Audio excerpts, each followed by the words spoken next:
What is up, YouTube? My Cowboys family here, bringing you guys the latest update on our very own Dallas Cowboys. And of course, as always, thank you so much for joining us here tonight.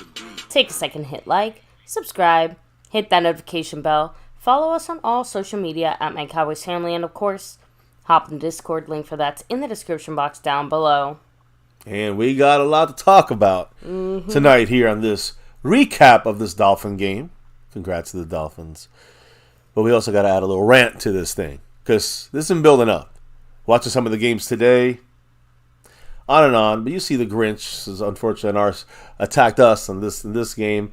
But we do want to still, of course, kind of start the show with a good positive here and a Merry Christmas to everybody out there. Yes, a very Merry Christmas. Hope everyone was able to spend it with friends, family, loved ones, enjoying some special time together.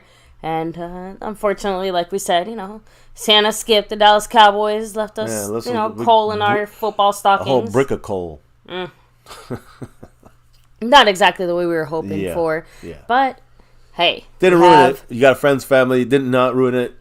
And we hope it was the same for you guys in that sense. So, again, and we have obviously a few things to touch on in regards to yesterday's game. So, but we also getting into some of the bits of breakdowns there. Yes, we got hearing from our team as far as like what the fuck exactly happened there. Yeah. Whoops. Oof. That could be a strike. No, I hope not. But I do know one thing we got to strike out here and knock out the ball, but not strike out on, is shout out those that rep the board here on My Cowboys Family. A new week. New board. New representation. New leaders, too. Yeah. So, baby, sponsor of the week, none other than the man from Hawaii. Mark Hovesepian. Hey, big mahalo to you. Sorry, I didn't mean to cut you off. Yeah, no. I was going to say, he has the 15-week streak. I mean, that's something unheard of as the sponsor of the week. This is number one for him on a new streak here. We'll see what happens. But, again, appreciate Mark Hovesepian. Last-second victory, literally, over Zach Luna in a battle that went to the last minute there, like our game. So in this case, Mark was Miami, and Zach was the Cowboys. Either way, we'll talk about it. But yes, big shout outs to everyone, but of course, specifically the sponsor of the week, who is the man from Hawaii, Mark Hovesepian. Now, we also got a shout out on the other side of things. Some more representation. Alonda Hanslu did take over as the stream boss at the last minute there. So shout out to her for keeping it classy after her Dolphin victory. Yeah, I mean, she's a Dolphin fan. What going to do? Well, her man is always saying go Cowboys. Well, we know somebody who and why he's here. It's Mr. Snug X, and he's the Cash App King. Thank you, Snug X. Yes. Much love to Snug. And, he broke a 2-week streak from Stanley Smith, who, by the way, had won 3 of the last 5 weeks here. Snug X, though, he's got the other 3 weeks, I think, out of the last 6. So it's the battle continues. Appreciate the battle of the S's there. Snug and Stanley. Snug wins it. Much love to him, and he is the Cash App King. Now, currently at this exact moment, there is no leader in the Cash App side of things. Did you not shout out the membership gifting King? No, I waited for a moment on purpose because the current guy attacking that overall board as the sponsor of the week, I'm saying from last week was Skeptical Fan. Well, he's currently in first place on the overall board with a pre-stream drop, a $5 holler, and he leads the way. But he is also the fantastic back-to-back champion of the membership gifting board. So appreciate Mr. Skeptical Fan. He has won that with a 10 gifted membership week 2 weeks ago, and this past week, a 13 gifted membership week. Can't say enough how much that helps out the channel and the people in the chat that are talking and getting memberships. So I appreciate anybody who does it and everybody. But again, the back-to-back Skeptical Fan. And, he was the OG 3 months in a row. He started this thing off as the membership king. So appreciate you as well, man. Everybody here, thank you for stopping in here. And before, again, we see there's drops of, you can do a thanks button drop, any video. You jump in the membership, any 4 levels there. You can gift memberships, we just discussed. And then, of course, the super chats, which Mr. Skeptical Fan, dropped. What did he say, baby, opening up this week in the show? He said, I'm getting tired of our coach's play calling. Quinn and McCarthy have been slacking off. This team still lacks discipline and common sense. All points that we are going to touch on in some way, shape, form, or fashion, and all facts. And he also brought up some other points that we're going to get to in just a minute after we get to the rest of our shout-outs and things here. All right, we'll go back. I guess we'll hit up another comment there during the kind of the moments of when we touch on these things. But appreciate you guys. And again, that's the super chat way, right? We told you all four. There's four of the ways, though, that concentrate on the overall board, but also, highlight the Cash App crown. Of course, you have the Cash App money sign MyCowboysFamily, the Venmo at My-Cowboys-Family, the regular PayPal link, and last but not least, the Streamlabs link lets your comment show up on screen just like a super chat. Yes, and as we do every single day here at My Cowboys Family, it's the star level and over everything level. Those are the two of the top membership levels out of the four we have. We do nightly shout-outs because, hey, we truly appreciate you guys, and you are the sponsors here of the show as well. So, baby, without further ado, who are those star level members? Those that over everything level member. Thank you very much to Skeptical Fan. By the way, speaking of membership and gifting or jumping in it, Fuego, 3 months, his monthly comment. What did he say? Dallas, watch out for Detroit's double reverse by Goff. Detroit 27, Cowboys 42.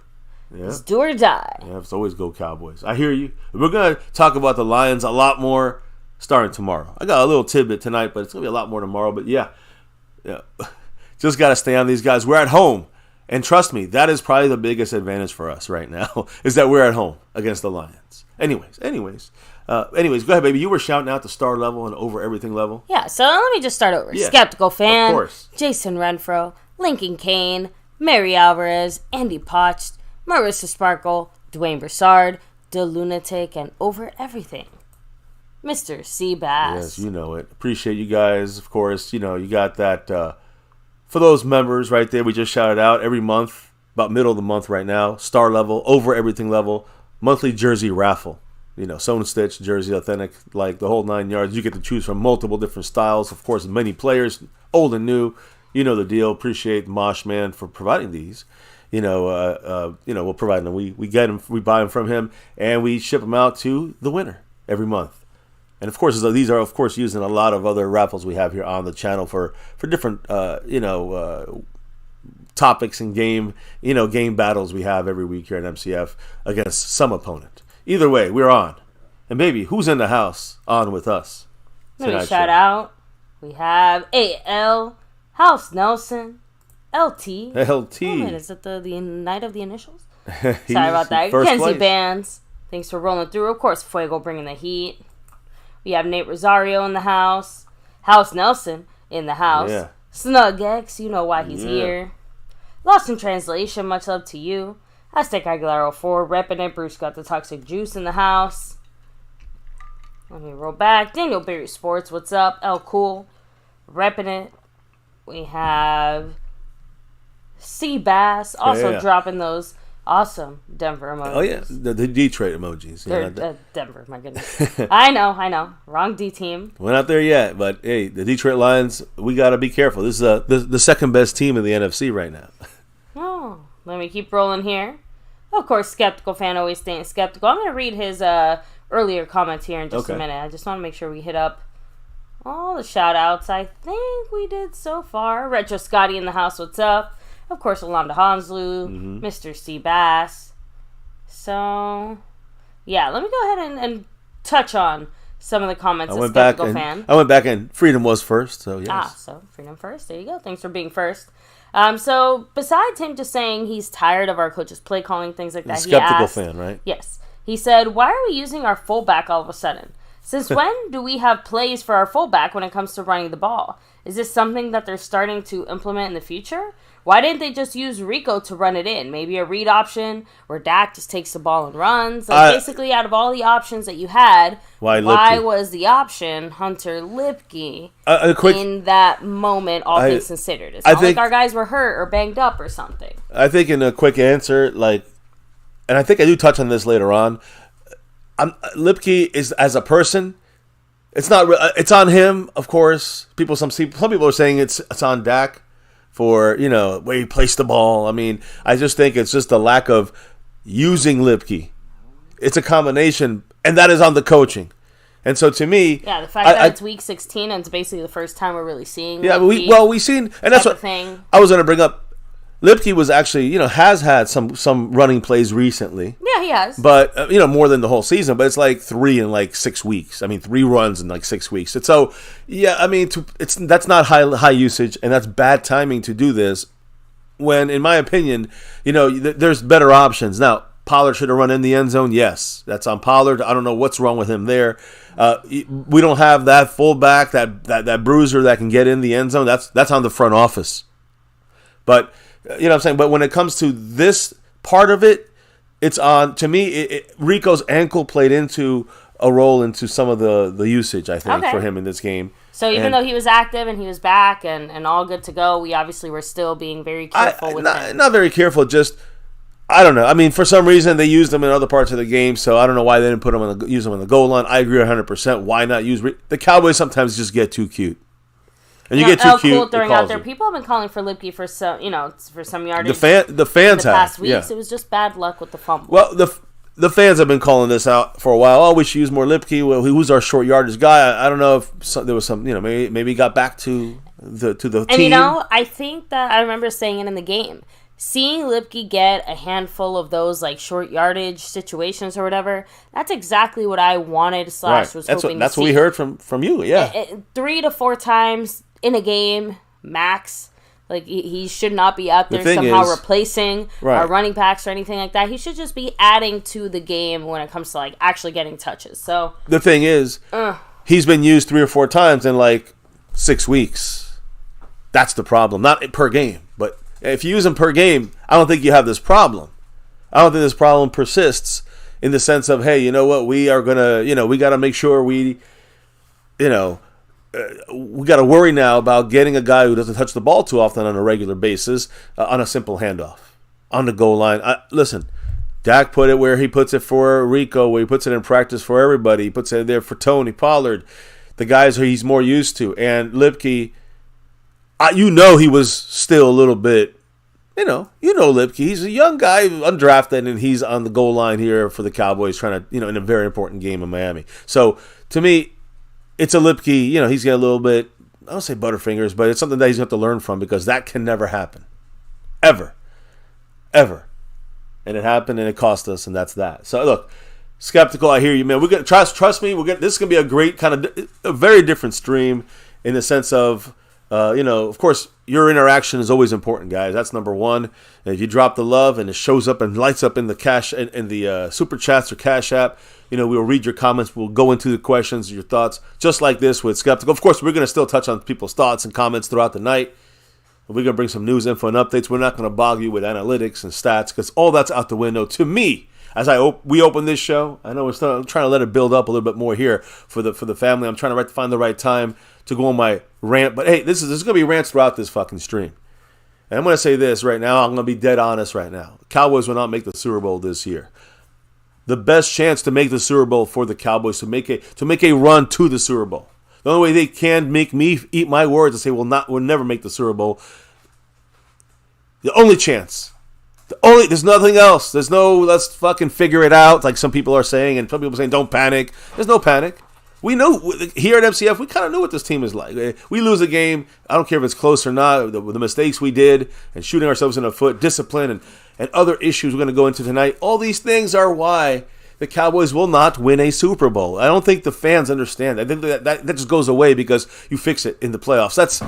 That doesn't go away. And not, especially maybe week 4, and by week 15, you can see a manageable difference there. But it doesn't go away when you've been doing it all year, and you're doing it still week 6 motherfucking team. So, look, this is on everybody. Offense, defense, special teams, coaches, Dan Quinn, Mike McCarthy, everyone. Dak Prescott, yeah. There's nobody that misses the fire here, and it's on everyone to get this team right. And to get a better mental attitude, and to get a more fucking, like, I gotta get a hate in me. Yeah. There's no hate from this team. There's too much love. Even more Let's than stop the love. Let's start the hate. But even more than that, I think that sometimes it's easy to miss, let's say, the real mistakes for the blatantly obvious mistakes. And what do I mean by that? Lipke fumbling, obviously. Horrible. Bad. Very obvious. Yeah. But it's easy to forget that the play before that, we had supposedly our number one running back, Tony Pollard, give such a half-assed effort that we couldn't get the touchdown. You get what I mean? Yeah. To me, that's a bigger problem than freaking Hunter Lipke fumbling the ball that one time. That's a one-time anomaly kind of thing, I think, because we don't utilize them as much as we do. But it's that cuteness from the player of Tony Pollard that leads to the cuteness of the coach by putting in Lipke, which leads to losing the game. Plain and simple. And that's what's going to happen in the playoffs. Don't fucking fool yourselves. We might get by a game like that, but we're not going to get to the fucking Super Bowl like that. It's just not going to win it. Not going to happen unless we get some. The only way that happens, I think, is somehow this team gets on the right side mentally, or we get lucky as fuck. Plain and simple. When you get the refs against you, there ain't no luck to be had. So you can't count on that luck either. I'm just being real. Exactly. So, with that said, let me go ahead and, do a handful more shout-outs here, read one or two comments, and then hand things off to you, baby. Yeah, that's right. All right, Scorpio said, when a player makes a mistake, we need to hug them and give them a high five. Hey, at this point, I don't give a shit. Whatever works. I have no problem with the hugging and the high fives. I have a problem with the passion loss, with the fact that nobody takes this personal on this team while the other teams are taking it personal. That's the hate we need to have. Love for your guys, of course, is needed, but you got to have hate for your opponent, and I don't see that. I see too much love for the opponent from our players. Pioneer saying before that Pollard play, Cook should have easily gone into the end zone, and exactly. So, when you have your number ones, your number twos, your number threes out there, they're all failing to take advantage of the opportunities that are in front of them or presented to them, don't expect your number 4, your number 5, your number 6 to do it necessarily. Yeah. So, anyway. We continue on here, right? LT said everyone wants every game to be a blowout. Honestly, not really. We kind of expected this game to be a closer one. Yeah. So I actually thought it fits right into our expectations, actually. And if you were here for some of our earlier games, I actually pointed out that I thought this game would be very similar to our earlier Eagles game when we played you guys in your own home stadium, right? And it seemed to be very similar to that. You were right. Almost identical, except for the score obviously being a little bit closer, a little bit less, but yeah, it pretty much more on the nose than I could have even guessed at that point. So let me see. Seabass saying, if I'm Dan Quinn, I'm taking the Ravens defensive scheme and putting that into a play when needed. The Niners have been exposed. Again, I said that tonight. Maybe when we were watching the game. The best that comes out of this is that we see some cracks in the defense of the Niners. Right? It's easy to see their entire O line was basically gone. They had freaking tight ends subbing it as O linemen and shit. Like, that's facts. I'm exaggerating a bit here, but anyway, no, that's fact. They're on their last offensive lineman. We're going to be talking about that next, though. When it comes to the next part of the news, the games that went down today. Yeah. Calvin Richard, though, first, in a tie for first place on the overall board with that 5 on it. Thank you so much, Calvin. What did he say, baby? First in-stream drop. Everybody knew we were going to need a left tackle.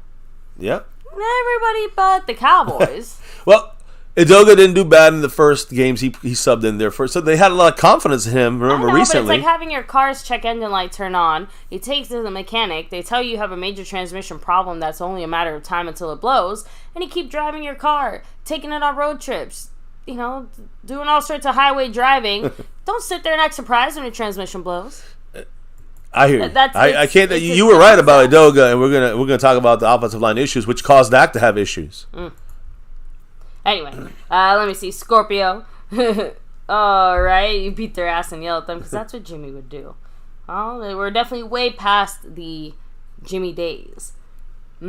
House Nelson in the house, of course. El Cool, much love. Frank Moyer, repping it here. Of course, LT.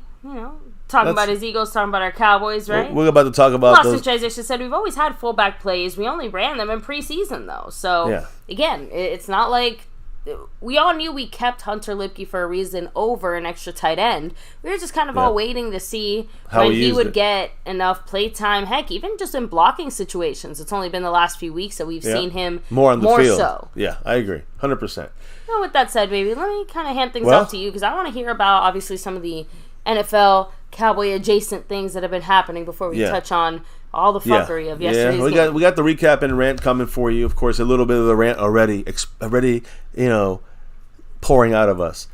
But let's talk about football today on Christmas Day. And again, hopefully all you guys, family, friends, and loved ones were having a great time trying to get over this dumb Cowboy loss and talk about the family part of things, which is really number one.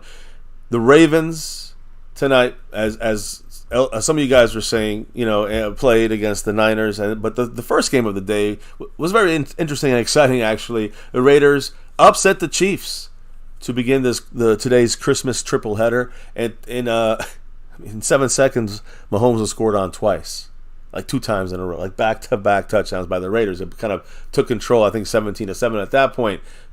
And again, guys, they held off the Chiefs in a 20-14 win, keeping their very, very slim playoff chances alive, the Raiders, by winning. The bigger thing is Kansas City lost. Now they're 9-6. They missed an opportunity to clinch the AFC West. They can now be caught by, I think, if I'm not mistaken, maybe the Raiders. Maybe, I know Denver's there. So again, they've clinched the AFC West 8 consecutive times. So this is one of their worst performances with Mahomes in their lifetime, in the Mahomes era. So just a little insight there. And just overall, not just at home or on the road or anything. Right. No, I'm saying with there's no Mahomes. quantifiers. But under Mahomes, this is one of the worst seasons so far that they've had, which is something, 9-6, not great, but there's worse records than that to have right now. But yeah, for the Chiefs, it's their worst under Mahomes. Now, that's AFC. Entertaining game, but who cares? It does not really Cowboy relevant. The Ravens, though, maybe showed a blueprint today on the Niners. You had Brock Purdy throw 4 interceptions, a total of 5 interceptions in that game. The Niners looked good in the beginning, in the sense of with some, with McCaffrey and that offensive line. But that, like you guys said earlier, that went away real quick. And unfortunately, they lost a lot of guys on that offensive line today. Lamar Jackson, now, like everyone's saying, he's now the MVP leader. So Lamar Jackson had had a decent game against a very good defense, threw 2 touchdown passes in 18 seconds in the third quarter, and that's what basically blew the game out because of Brock Purdy's one of his 4 picks there. That kind of, it was like a snowball effect. It was 33-19 at the end of the game, and Lamar Jackson, the Ravens' best record in the league, I think, 12-3, and blew them out. Kyle Hamilton, the defense, played very well against Purdy, and I think they intercepted him on 3 of his first 4 drives. So they had his number. We should take a page out of that Ravens, defensive playbook there. So anyways, we'll see what happens. Maybe there's a little hope in that sense that something trickles down to the Cowboys. But as far as the number 1 seed, the Niners would have to, I think, lose both games. We'd have to win both games. That's not going to happen. In the sense of maybe the Niners might win. They're not going to lose both games on the Niners side. They're going to win one. And if they win one, it's done for us as far as the first seed. So I'm not even thinking about the Niners like that. But then the game that kind of was the most important game of the day for the Cowboys, and that was the Giants at the Philadelphia Eagles, hoping to see the Eagles slip up against the NFC rival and lose. No, they did win, but hey, the Giants fought back in this game, and it may be a preview. What you may see on the last game of the season with some of these guys for the Giants. The Giants, they had to bench DeVito. DeVito, he has been benched. But Tyrod Taylor came in there, played a very good game, and opened up in the second half. They ended up losing only 33-25. Tyrod Taylor took over after the Eagles fumbled the opening kickoff in the second half. Saquon Barkley scored on a pass. And again, New York struggled to kind of move the ball, but eventually they, especially under DeVito, they couldn't do it. But with Tyrod Taylor, they started moving the ball. I'm just saying, this is a preview. This is what happens. This is good news.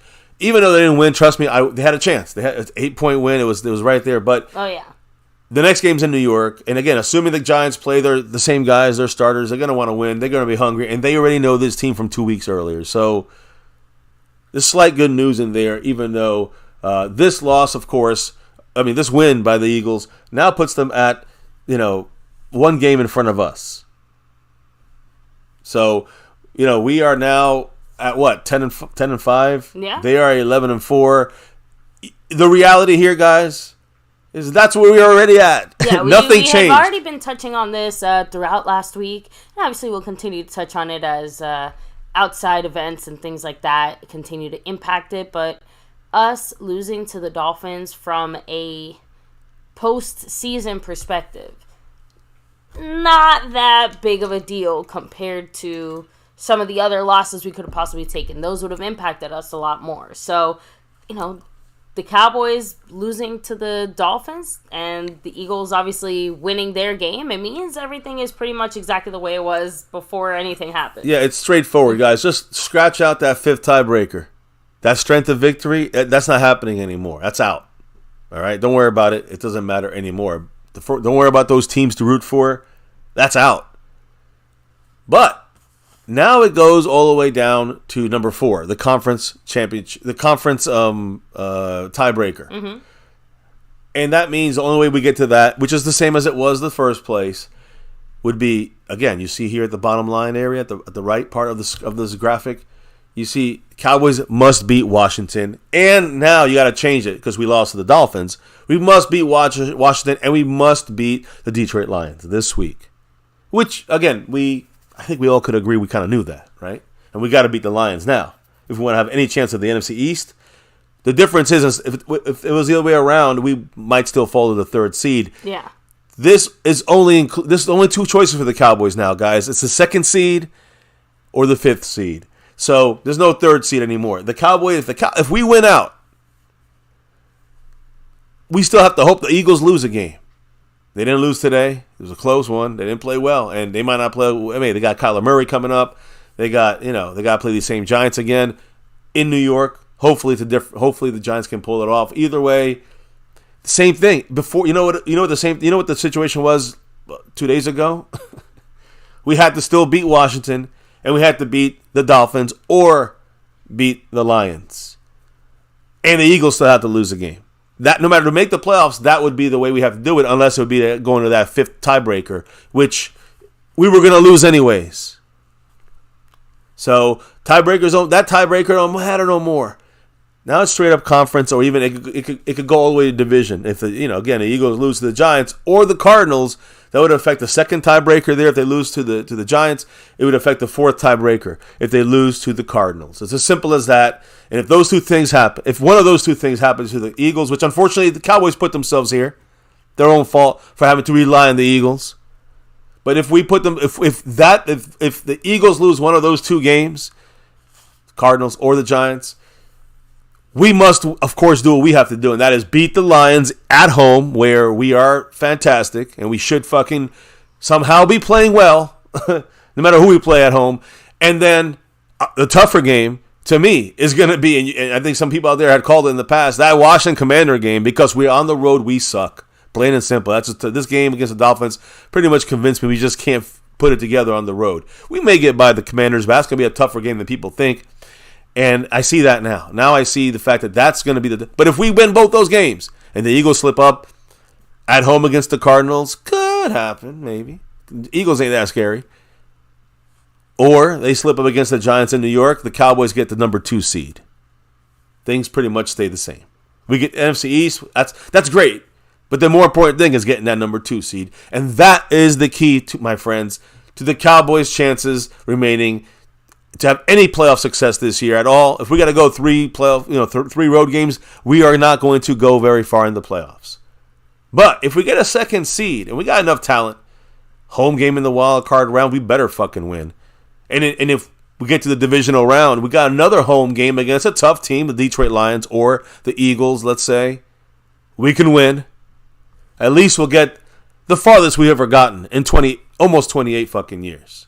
And that's at least a little bit of happiness there. That's what I'm hoping for. That's I'm being real about it. That's the best chance for the Cowboys to have playoff success this year, getting that number 2 seed. We get the 5th seed, we might not even win a game.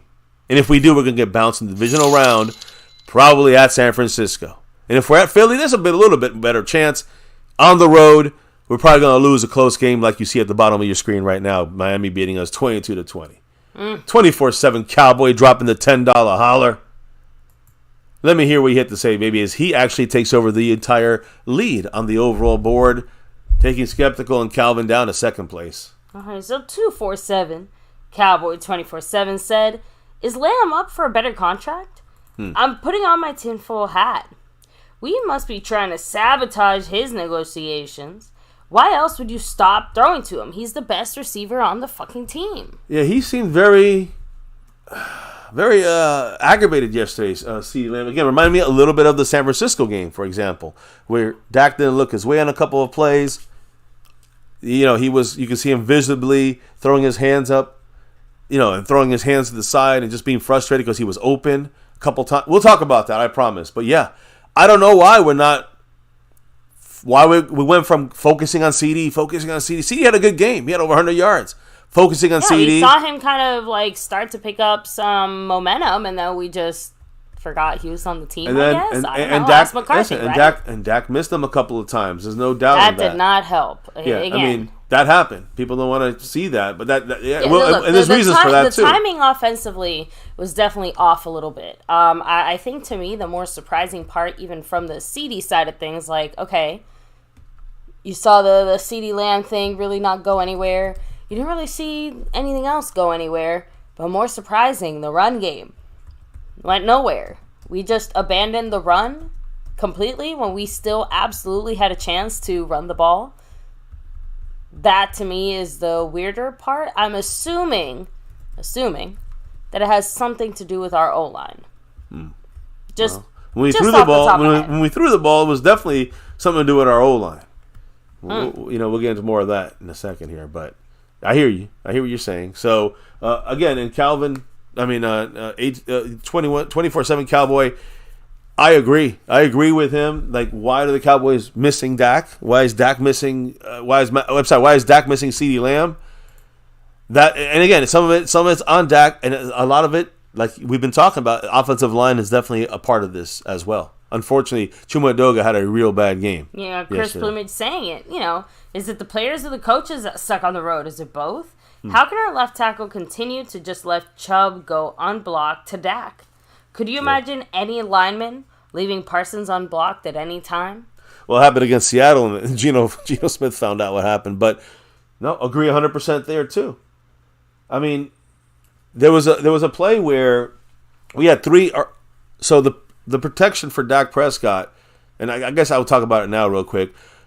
And we are going to talk about Dak Prescott because he is taking a picture for Christmas here. And hey, listen, he's spending with his family here. Merry Christmas, of course. His doggies as well. So his pregnant wife is right there. So the happy family. But again, this was for his Christmas picture. I'm assuming this was taken before the game. So, but my point here is Dak.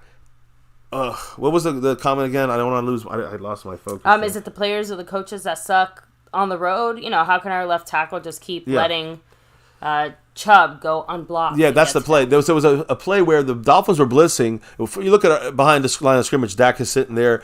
You look at the left side of our line, and that's Edoga on the left. You saw three guys shifting, knowing that the offensive line, basically before the play snapped, they knew the blitz was coming from the left, so they were ready to adjust to that. Or they knew there was going to be a situation where they had to be aware on the left side. And as they snapped the ball and shifted, for some reason Edoga just went to the inside guy and kind of blocked his own guys out, let Bradley Chubb go untouched to Dak. And Dak had Brandon Cooks wide open for a first down, had Ferguson wide open for a touchdown.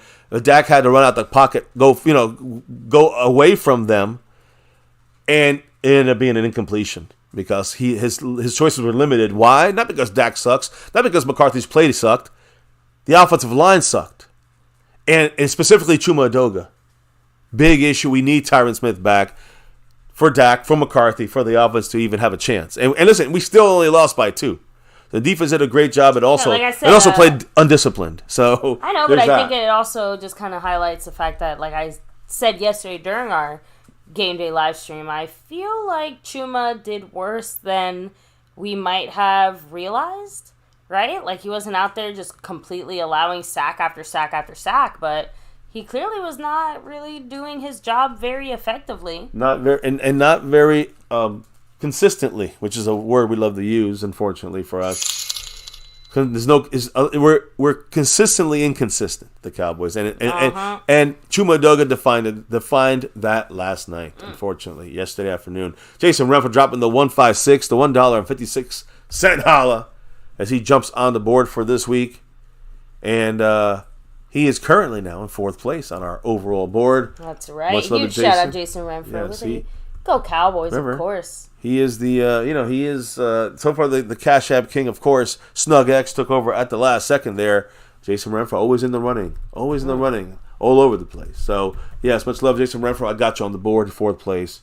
Appreciate you. And, again, I don't know if there's any other thoughts about this. I could keep it rolling. Well, LT's asking, will any credit be given to a very good Miami D-line? Of course. Yes, I mean, again, they played very well. It would be easier, I think, for us to sit here and say, like, oh, it was just a comedy of errors for Dallas. But like I said, when you have a comedy of errors or a string of mistakes against a team like the Panthers, you escape. Or the Giants, or heck, whoever, pick anybody else. It's one thing, right? But when one of the handful of actually good teams that we face off against this season does what good teams do, don't sit there and be surprised, right? Like I said, Miami is obviously a big contender. The biggest disappointment for me is the fact that they were able to do what they did to our O-line and our offense. We could not return the favor in the same way. Not by all. Only one guy could do it. One or two guys could do it. But not all the guys consistently. We're not like the Dolphins consistently. I know, but you had been the one stressing it throughout the week, just saying that, the amount of pressure and successful pressure that we get against Tua will probably make or break the defense. And, well, guess what?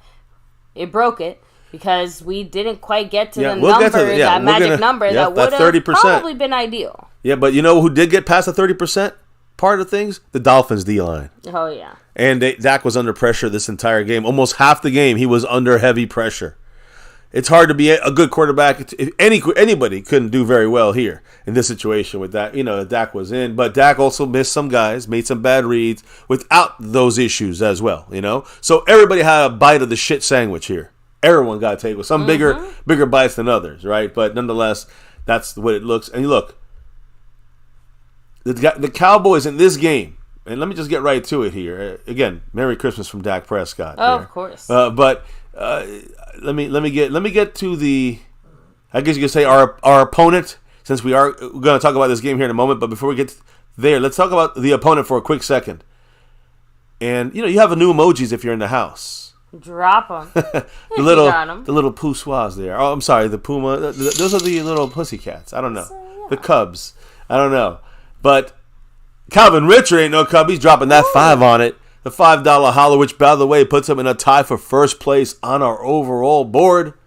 And we're chipping. And by the way, every drop chips away a Dolphin fan, Alanda Hanslu, who is our stream boss right now. Not past the halfway point, but at 64 points right now. And almost in that code red. What did Calvin have to say? Cowboys had better be careful. This would be a bad time to get Dak injured. Agreed. And Dak had to do a lot to survive with Chuma Edoga on the left side. The better move, and I've been saying this really last year, this year. I would say not last year. I'm sorry. After last year, seeing what Tyler Smith did, I would have advocated a little more late. What about moving him there and let's getting a guard who can maybe, can afford to help out the Cowboys from the left and right side instead of having to have a guy on an island out there like Chuma Edoga, exactly. Right? So that is my fear there. And why the Cowboys take advantage of, of getting someone that could either solidify the guard spot better or a true, a guy you can count on. I almost would say a starter at left tackle. I'm not saying a guy who like Chuma, but I'm saying maybe someone younger than Jason Peter, but still someone similar to that kind of mindset where you can get it on the cheaper. I don't know. Look, I hear you. I hear you guys, and Dak has to just be careful out there, and he's been very good as far as keeping himself, nimble enough to not get really blindsided or cracked or hurt or any way. Knocking on wood, it does not happen because that is our season. If he gets injured the season, forget about anything. We'll be in the playoffs. We'll be the 5th seed, but forget about anything. We'll be the first ones out. Yeah, we'll be out. There's no one and done even. They're just done. So, as I talk about the Lions here, upcoming, the little kittens or whatever you want to call them. Yeah, when I say kittens, I do mean the poussoirs, the kitty cats. There you go, guys. The Detroit, the Motor City babies over there. Anyways, you also have, of course, never forget, what we need to do to them this week is just trap them up and hopefully contain this team at home in Dallas. So, again, this upcoming game, the Cowboys have opened as a 6-point favorite, believe it or not, against the Detroit Lions, who are a full game better than us right now and have been, to me, probably playing better than we have been playing, definitely in the last 2 weeks. So, the Cowboys 6-point favorite at home, which makes sense because we are much better at home, even against the good teams. And we've played the Eagles and the Rams at home. Those are the good teams we've played, and we've beat them both by over 20 points. So, again, Cowboys against the Lions, who are a good team.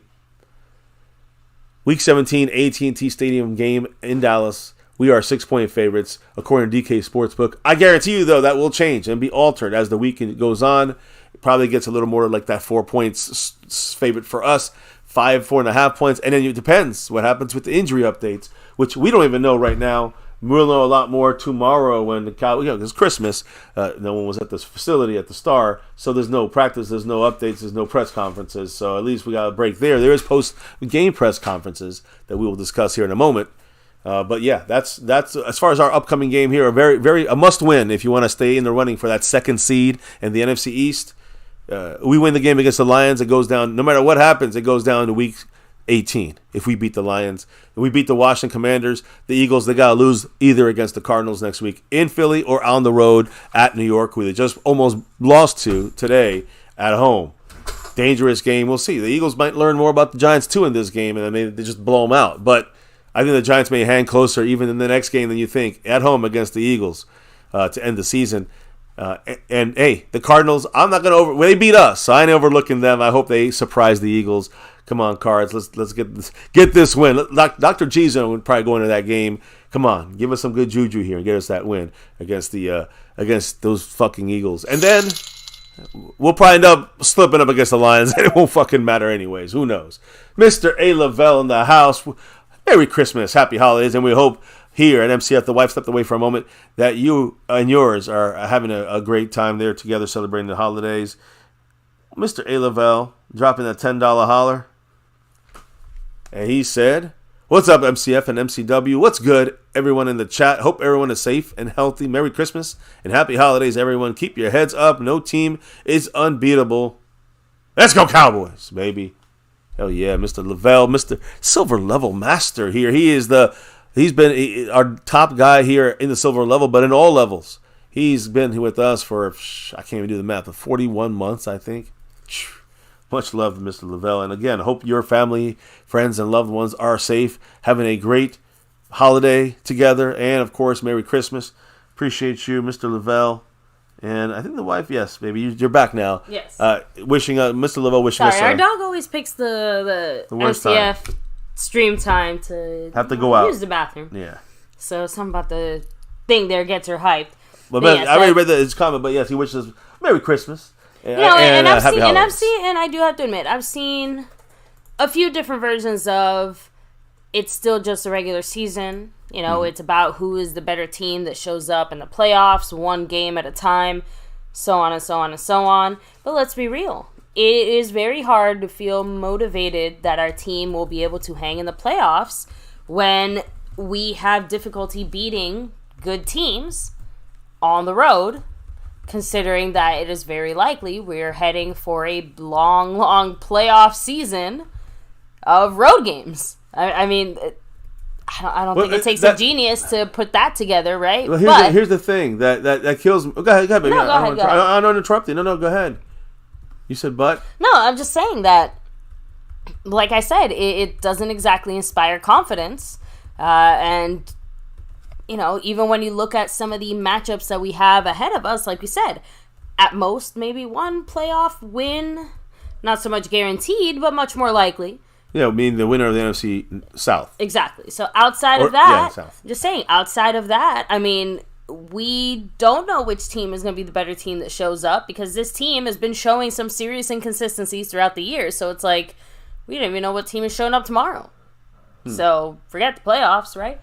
Yeah, I mean, I wanted to... The one thing that does concern me even more than the performance, though, is watching teams have, significant players at significant positions start dropping like flies. Yeah, that would be Just that saying. would determine things. Look, baby, that is why. And again, family, I hope you guys hear me. If you look at the percentages, it's probably like 70-30.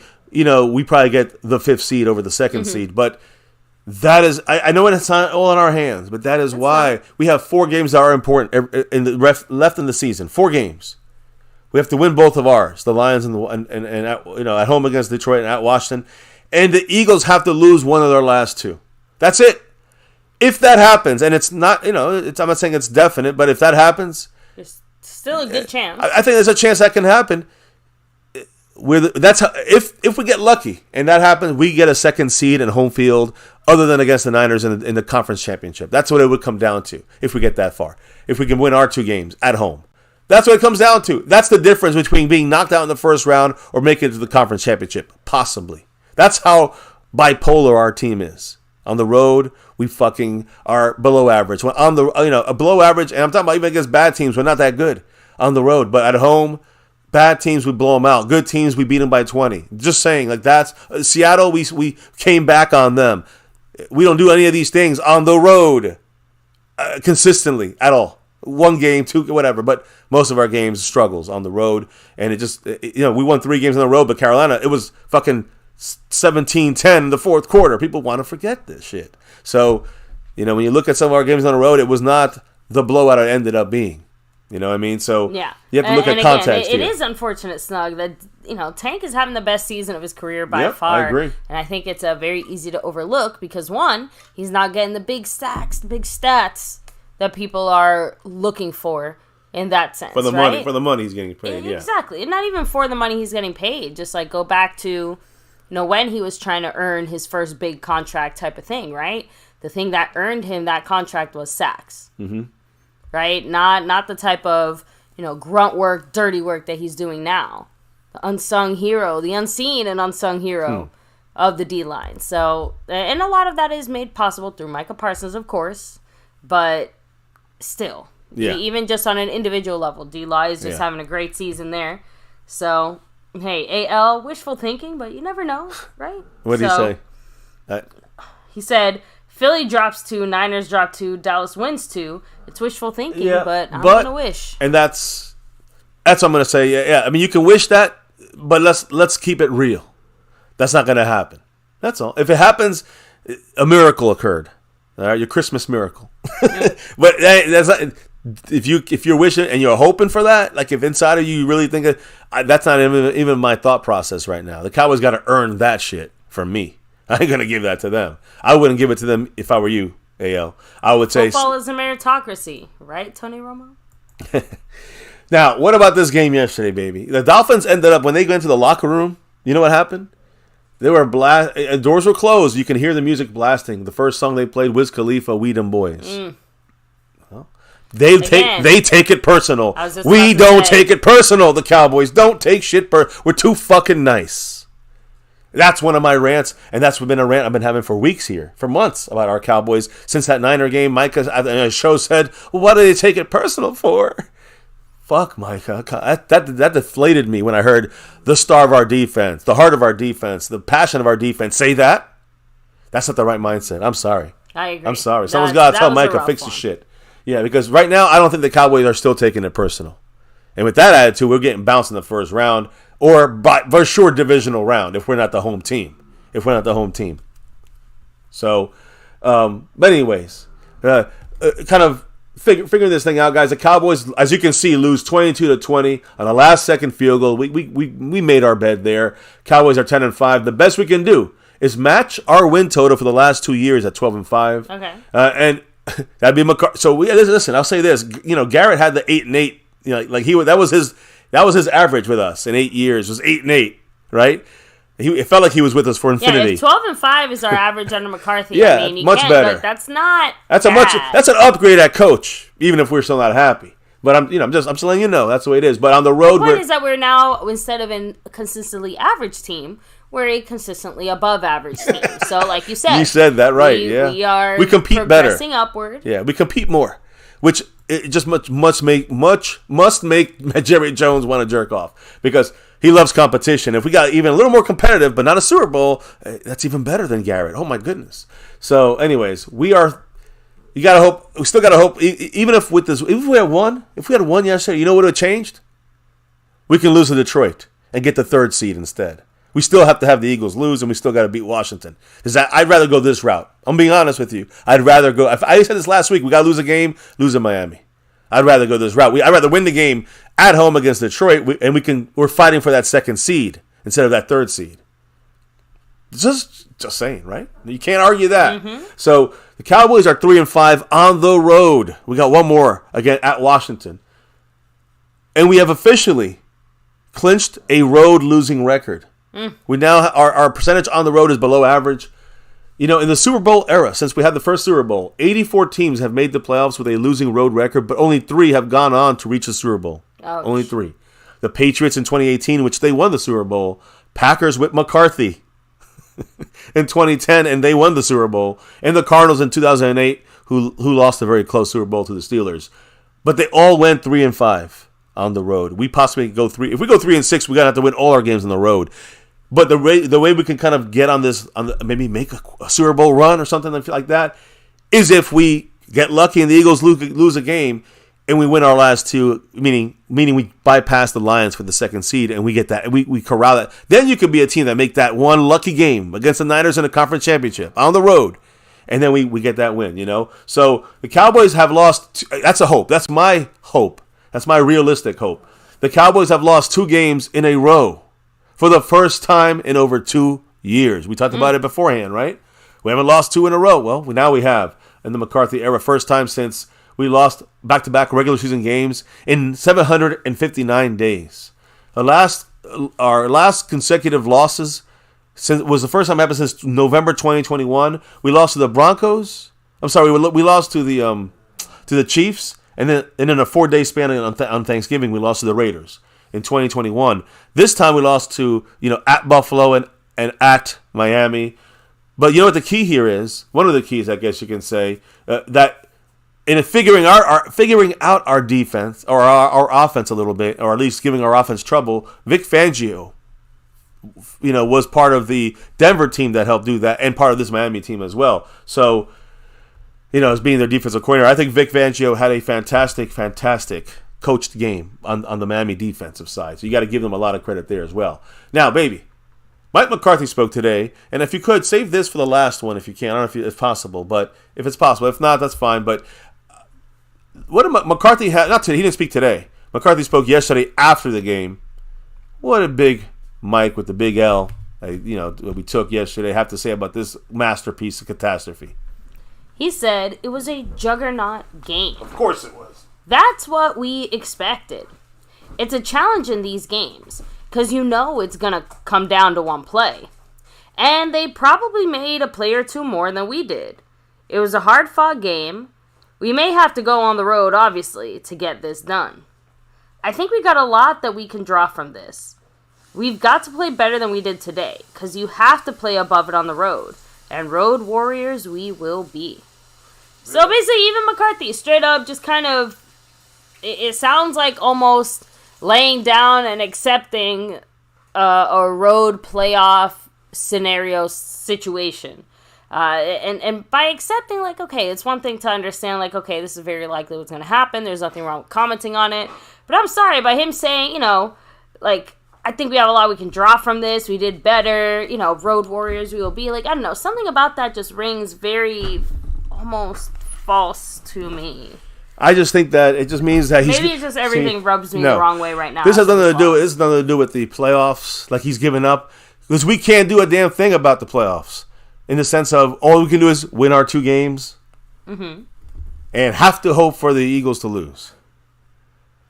But the issue I hear with this comment, though, from him, more than the playoffs, we're just going to take the 5th seed. We have no choice but to accept the 5th seed. Yeah. And hope that, but if we win our 2 games, we can still, we get lucky. Eagles can slip up 1 of the last 2. But I hear it more of lip service. Yeah, just it's the same old shit we hear. Come down to one play, yeah, we're hoping to win on the road now. We're just hoping we get lucky on the road. But to me, it tells me that it's listen, we'll get it done, guys. Don't worry. we're gonna be better on the road, guys. We have one game left on the road in the regular season, and we might have one game left in the playoffs on the road, and that's it. It could be over that fast. It's all about the road, Mike McCarthy. He's got to do better on the road. He's got to be coaching better on the road. I don't know what else you can say about this, but they themselves don't know what's wrong with their road issues. Dak doesn't know. McCarthy doesn't know. Does that feel good to you guys? Because it don't feel good to me. It sounds like we are fucked.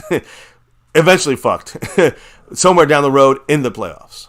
McCarthy adding in there, it was a hard-fought game.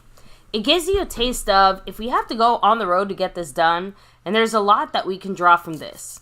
We're disappointed because we had some miscues. I had a horse's tea backup plan, and we were backed up twice, and we didn't move the field position. So we didn't help our defense out there. We didn't have a takeaway, but we had a giveaway. It's those big mistakes that you can't make in these games. But I think the resilience, battle, and grit that we're looking for, we clearly have that. So, again, the only refreshing thing I'll say is that even McCarthy admits that he, as an offensive play caller, messed up on his side of things, right? But miscues as well sounds like, again, miscommunication, maybe some issues with timing. Just not everybody on the same page. And I worry... Not that we needed McCarthy to tell us that, because we already saw that and knew that, but it's good to know. Yeah, that they realize it too. Exactly. But do you think this comes to the motion situation where when on the road we didn't use as much motion on offense? Why? Because there's confusion and there's miscommunication. So I don't know if he's talking about on the road. It's because of miscommunication, and there's an issue there. He wasn't being specific. He just meant it in a general sense. I guess take it how you want. But I keep hearing it being brought up by this team. Like this entire team keeps bringing up miscommunications and the loud on the road. You got to do motion less. I mean that you got to do less motion. That hurts our offense. It hurts Dak. It hurts the whole scheme. That's what I don't get. So a lot of confusion on the road, at least. At home, there's no confusion. You never hear miscommunication at home. But on the road, you hear a lot of miscommunication. Why? I don't know. Other teams don't have this. Had it in there. We have to play better than we did today. We have to play above it on the ground, on the road. Road warriors we will be. And I know... there's that rah-rah bullshit again. Exactly. Yeah, he repeated. So, now I know you told me to save this McCarthy comment for last of McCarthy, yeah. But I know that it's your favorite. To an extent. So, this is what McCarthy said as far as... this loss to the Dolphins. Quote, what kind of message are you sending with this? These are the games that I personally really enjoy. Because to think you're ever going to win a championship, you need these games, especially on the road. Great road wins are things that we can all remember throughout the years. That's why the urgency to come in here, we put a lot into the game. But it's definitely something we can grow from. For the defense to keep us in the game, to me, that's the definition of complementary football. I thought we battled back and forth. The defense stood up, and we came back. We can play better than we did today, and to me, that's exciting. Now, just real quick. I understand what he's trying to say, that, we battled back. The defense played well at the end, kept us in the game. The offense came down there, scored. Defense couldn't hold it down at the end and win. But my point is like, okay, we can hang with the best teams, and we played a shitty day. We had a shitty game. So we can be better than this. I understand what he's saying, but to me, there's a lot of this that's being said now at this point of the season where I can understand if it was like the middle of the season even, or definitely the beginning of the season, like these tough. I know now it's a tough part of the season, but we're not winning these games. So again, I'm gonna finish it by saying this. I'm pretty sure, kind of like what I said before this game. Let's take some of the San Francisco principles that they do, that the Dolphins do, Mike McDaniel, the way they run the ball, the way they kind of run their offense. Let's take those principles as we lost the game, but let's take that as a practice to that. That's the biggest thing we're taking out of it. And again, if we can play better, we might have an outside shot to get lucky and beat the Niners. But this is what I'm trying to say is that I understand what McCarthy is saying. I just think it's not the best. I don't know what you think about it, but I don't think it's it just rings to me like it's like bullshit. Plain and simple. It just like I said, there's nothing wrong with trying to make the best of a bad situation or take things from this and learn from it. But, man, McCarthy definitely stepped in it a little bit on this one by just basically straight up saying, like, oh, I'm excited to get our asses handed to us. After we put all our work into this. We put all this work into it, and we still played like shit. We lost by 2. All right, we could play better. We can win. But we put the coaches put all their hard-ass work into this. The players put all their hard work into this. And what happened? We had all these errors, these mistakes. We played horrible at parts in defense. We had played horrible at parts on offense. Had horrible coaching decisions. Had horrible everything. And we put everything into it this week? If that's everything, man. I mean, it's not even that means that we're in trouble. Look, here's what I'm going to say. I don't know. No more McCarthy then, I'm assuming. That's it. Yeah, so let me just quickly say this about the game and McCarthy. And just because we started off talking about the Hunter Lipke fumble, right? Mm-hmm. You want to be mad at him? We already discussed that earlier. Why you could be mad at Hunter Lipke, or at least the situation, right? But Tony Pollard not getting in there to the end zone, he's getting paid like a top 10 running back. He's getting $10.1 million, getting tackled on the goal line. That should never happened. That's a player error right there. Or just maybe you could say, okay, well, we should have got a guy who can do that. I mean, I think that was more a Tony Pollard error. And the reason I say that is not because he had to get kind of run into the end zone and got pulled down an inch short. It's more about the fact that he decided to not hit the cone and use his speed to get to the edge. If we can use that speed and get to the edge and he didn't have to cut back, that's a touchdown. Why do you have to make it interesting? Like, that's my issue with the Pollard decision. The issue with the Hunter Lipke situation is the front office. By not getting us someone that's, and you can say the coaches too, but not getting us someone who can do those tough 1-yard runs. We need more. We needed that. We knew it from the beginning of the year. So when you have Pollard with the poor decision about making the wrong decision at $10 million, and that situation, which everybody here, us watching, you guys, was like, what the fuck is Tony Pollard doing before he even got tackled? We're like, what the fuck is he doing? Like, you have the corner. It's more to me the consistent lack of discipline, the offensive kind of like sleepwalking we do on the road, not at home, on the road. That's the concerning part, and that to me leads to Mike McCarthy. When you talk about McCarthy, everything he said today, it sounded a little bit like you said, not genuine. It had some. I don't know. It felt like, again, it's one thing to obviously try to sound the best you can or make the best you can out of a really shitty loss. That is the coach's job, right? To make it sound not that bad. But he almost sounded, I don't know, equal parts resigned and happy about it. It was just like, I don't know, it's just very confusing, really weird energy. Maybe there's a weight we don't know that's off his shoulders about this. But either way, to me, this is the way I look at it. There's enough leadership on this team, offensively and defensively, to overcome whatever those issues are, as far as the players are concerned.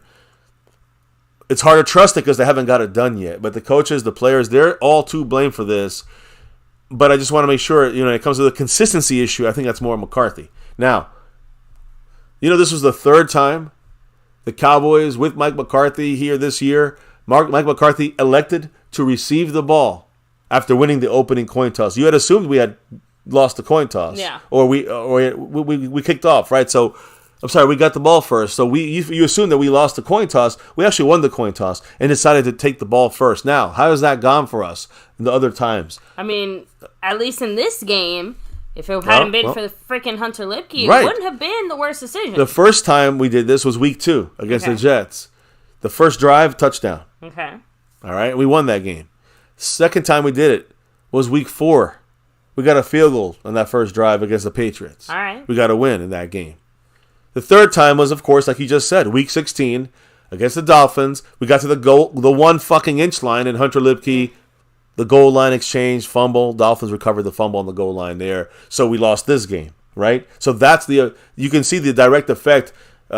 It's a good thing in a way for our offense to get the ball first. I know a lot of that has to do with also our opponent we're playing, and it happens to be all AFC East, which is kind of funny. But for whatever reason, that's the way, we are successful on that first when we get the ball first and we win the coin toss. When we win the coin toss and get the ball first, when we choose to do that. Because again, it's about the opponent. The opponents, sometimes they win the coin toss and then they just kick off to us, and we don't do that well on those games. But to me, when I talk about some of the issues for the Cowboys in this game, a lot of this you can look at McCarthy again. I would say a little less, I think, on McCarthy in this game when it comes to like the play calls. I mean, there were guys open, so to me, a little bit more. You got to say also, a little bit of the shit pie has to be eaten by Dak Prescott. I know he spoke today, and I'm curious to know what his thoughts are. But we know a lot of this had the offensive line fingerprints on it as well. So, of course. What did Dak have to say after the game? It was Dak said, "It's frustrating that we had a dead spot in the middle of the game for the offense after the first 2 drives where we couldn't get anything going again. We come back in the second half, and we're a little dry there as well. Finally got rolling and got some points on the board and took the lead, and our defense did a hell of a job. This is one that's on everybody, and it sucks. But we definitely took a step over last week's game and getting some points. We played a hell of a team here on the road, and we'll have to build off of it. We'll have to use the good and make sure we get better from the things that we weren't up to standard." Yeah, I'm going to be honest, maybe I think I haven't heard these quotes. I'm starting to feel the same resignation, and it's almost like this was a practice for the playoffs. The Cowboys seem to take this as a practice for the playoffs on the road. Like the Bills and we made an improvement on the road in these 2 practice games. That's what it feels like Mike McCarthy said. That's what it feels like Dak Prescott says a little bit, right? I mean, yeah, it definitely kind of feels like that. A little bit like, yeah, we lost, but look how much better we did on the road, right? Against tough teams. So they're selling us that's what they're selling us from the improvement from last week to this week. Exactly. So, but I don't know. Let's go back to what Dak had to say. I was going to say something there, and I decided, let me hold off on that. So Dak got it in there saying, "I guess it feeds the narrative that we didn't come out there with the win, but I can tell you, the confidence is high with this group. It sucks, and it hurts, especially in the manner in which we lost this one. But the confidence is high, and we understand that we can. Obviously, we haven't done it, but we will. And it looks like we'll be going on the road in the playoffs." Again, resigned for road playoffs. We've got one more this regular season to dial it in, get a win, and carry it over. So, again, only one more chance to go out there on the road and show that, the Cowboys have something. Listen, the thing is that I guess the Cowboys are. I mean, it's not a good look there to not take it a little more serious. It seems like they're taking all these games as practices for a road march through the playoffs. In the wild card divisional round and then conference championship. That's not the realistic move for them. Again, that might be the road we have to take, and I guess they're getting their mentals prepared for that, which is great. But again, if the Eagles slip up, it opens a door for a home field advantage up until the conference championship for the Cowboys, possibly. So Dak adding in there, it's about moving forward and understanding what's ahead of us. And we're going to improve again. And obviously, we're going back home on Saturday. And it's a place that we've been winning. But we've got to make sure that we can't lean on the fact that we're home. This isn't going to be easy. This is another great team coming in. Yep. And a good test, right? It sounds like it's just another practice game. But we got the Jimmy Johnson Ring of Honor. We got a home game. And we got all eyes on us. Primetime game. This is an important game for Jerry Jones. Mm-hmm. Of course, to me, it's the most important game of the Cowboys season right now is this Lions game. The Cowboys seem to be taking it as a practice game. Jerry Jones won't let that happen, though. Not this week. Because this is a primetime game for Jerry. Anyways. So, anyway, Dak getting in there. It's about moving forward, understanding what's ahead of us. We're going to improve, taking them on Saturday. And after that, they'll have one more chance and just one. On the road, against Washington. Yeah. We've got to defend that and then take that confidence, go out to Washington and get that win. And that'll be the one that starts the streak. So they're banking on Washington. Finishing the season strong to kind of carry that momentum into the playoffs. God damn, man. I don't know what's wrong with this Cowboy team, but to me, the fact that we have a chance to get a second seed would be very motivating to me to win every fucking game by as much as we can. Not, let's treat these as tests and start a streak.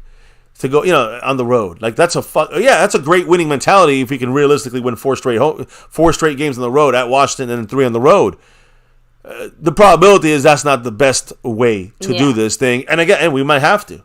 So take it serious to whatever it may be. I don't know. Maybe it'll work. I hope, but I'm not putting my money on that. I'm putting my money on getting lucky and getting that second seed. If we win our 2 games and the Eagles lose 1, that's a bonus. That would be what can propel us, not just to get a win in the playoffs, but a chance to get an upset against the Niners somewhere, to go to the Super Bowl. That's what we need to have. That's what the goal is, not to look pretty in 1 game in the playoffs. Anyway. Sorry, I have the hiccups here for a second. All right. Is there anything it should on Dak? be good. Dak did keep going, though, because he did have lots of praise, actually, for the defense, saying they kept us in the game. Simple as that. They gave us the opportunity, even to take the lead late. With slowing a power, explosive offense down with their playmakers, Miami's got field goals, but you allow them to have touchdowns on the field goal possessions, and we don't even have a chance to come back right there.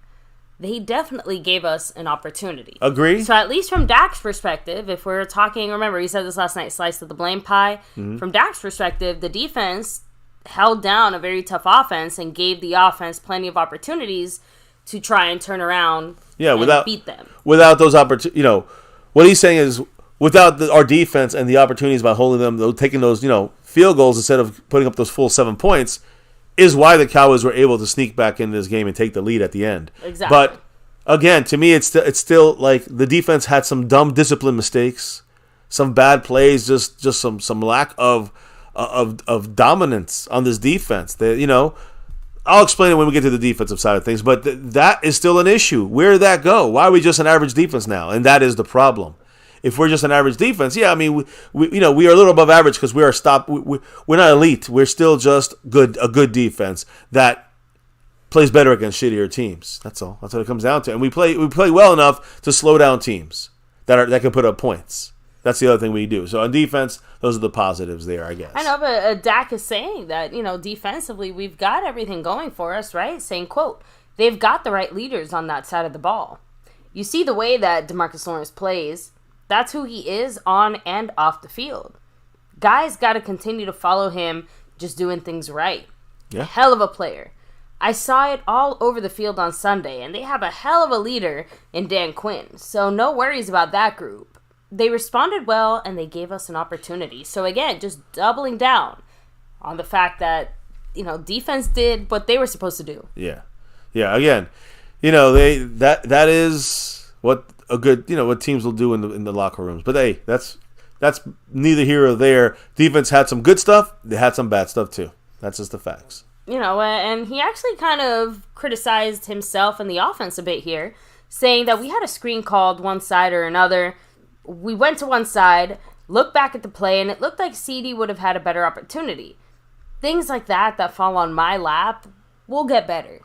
And that's one of the Dak issues in this game. Again, you can say that some things were a McCarthy, something, with using certain running backs or this guy or that guy instead of the other guy. You can say some things were on the offensive line. Yep. But the play that Dak Dak just did not make the greatest decisions when it came down to making a decision. There's a choice between left and right, and he chose right. He probably should have chosen left. Well, I'm saying, well, here's the thing. When he looked at it, I mean, I know you don't have all the time in the world, but it was either to Michael Gallup on the left or CeeDee Lamb on the right. It was the same play, both sides. And if he went to the right to CeeDee Lamb, it was a touchdown on a screen. I'm just saying it was a great call if he went the right way with it. It wasn't on McCarthy. So to me, I'd say, why not look at CeeDee Lamb first? He's the guy, right? He is. You're number one, not Michael Gallup. So, look, here's the thing. When you talk about Dak, I don't know if he has more. I guess he has more to say from Dak there. Yeah. That kind of is one of those things that I was going to bring up, but I'll bring it up after you speak on Dak. It's all right. Again, Dak spoke quite a bit here. As far as the confidence on the road in the playoffs, he said, we know who we are. You saw it on the first 2 drives and late in the game. It's just about being consistent. If we stay consistent and the defense plays like they did tonight, it's a different story. Well, that's on both sides of the ball, though, Dak. Even though he's trying to give props to the defense, it's the defense and the offense. They need to be more consistent, or it's going to be a one and done for us at best.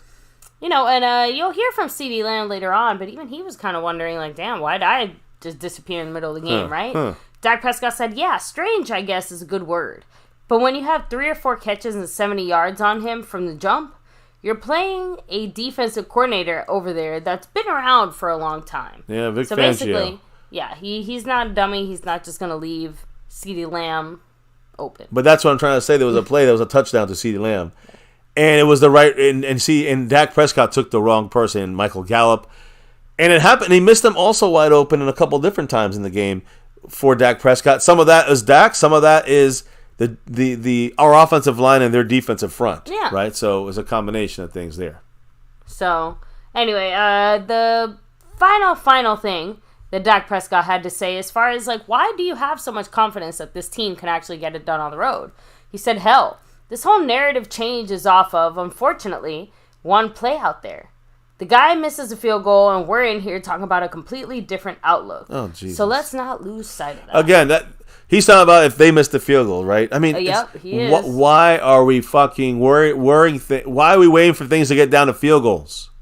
Like, that's what I know. There's a good team, and I get it, but we made so many mistakes. This could have been a 10-point win for us if we didn't make these fucking obvious shit mistakes throughout the game, inconsistent on defense and on offense and on coaching. I just don't get it. And it just, the team seems resigned. I have a lot less, I'm going to be honest, I didn't hear any of these quotes. I feel a lot less good about the way this team is taking things right now. Honestly, I think we might get lucky to beat the Buccaneers, who are looking hotter than us right now, to be honest. And I mean, fucking Bucs just beat a, Trevor Lawrence-led Jacksonville Jaguars team, who was one of the first seeds over there in the AFC, not anymore. We're going to be playing in Tampa? Now it's become scary. On the road for us, we suck. So when it comes to Dak Prescott, listen to this. Because the more and more you watch the film and you watch this game from yesterday, the offense that you heard about, Dak kind of referred to the offensive slump there in the middle of the game.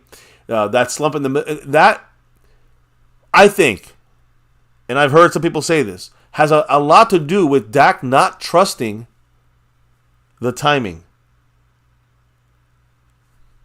That's a 2.5 second play situation that McCarthy kind of set in motion. And when you say trust the timing, does that mean like the timing of the O-line, the timing of his receivers, the route, timing of everything, the offense, the whole, and that's we talked about. You know what you said yesterday? We both said this. It seems like the offense is lacking confidence. Dak that's what the lacking confidence was in the second and third quarters from Dak and the offense. Dak, listen, we just talked about this. Ferguson, Brandon Cooks, CeeDee Lamb, multiple times, was the open player. And Dak missed them in this game. So, guys were getting open. And you said it earlier, CeeDee Lamb, one of those guys, that was getting open often. So, again, why was this happening when you watch the tape? You know what the reason? The main reason, yes. Let me reiterate for the Dak haters. Dak had some issue in this. He missed some open guys. Sometimes it was on Dak. A lot of the times it was on the O-line. The offensive line guys were, listen, one time Dak pulled the ball down, tried to break the pocket, and, Lamb did not go to the direction of where the play was going. He just stopped and put his hands down. So that's some on CeeDee Lamb too, right? It's on everyone in this thing. The thing is, the pressure was the key component in Dak making poor decisions. The pressure, the nonstop pressure, was the push of Dak making bad decisions or not seeing guys open. If he had Tyron Smith there, we win this game. I guarantee it. So, again, even though Dak fucked up, it's not a full shit sandwich for Dak Prescott here, guys. The pressure on Dak was to another level. Fangio, big shout-outs to him. Bradley Chubb, shout-outs to him. Christian Wilkins, shout-out to him in this defense up front because they put the pressure on Dak. I'll explain more in a minute. But Dak, again, he got some plays out of these. Dak Prescott made something out of nothing. Sometimes second-guessed too much. Remember, he didn't run so fast. What happened? Why didn't he just get out there and get a little more motivated when it came to, getting out of the pocket when the pressure came in? Mainly from Chuma Edoga. But the holes were there. The opportunities were in front of him. And he missed some of these guys. Sometimes he missed the run. He was a little hesitant. He was a little bit getting pressured constantly back there. When I say pressured, Dak Prescott was pressured on 42% of his dropbacks.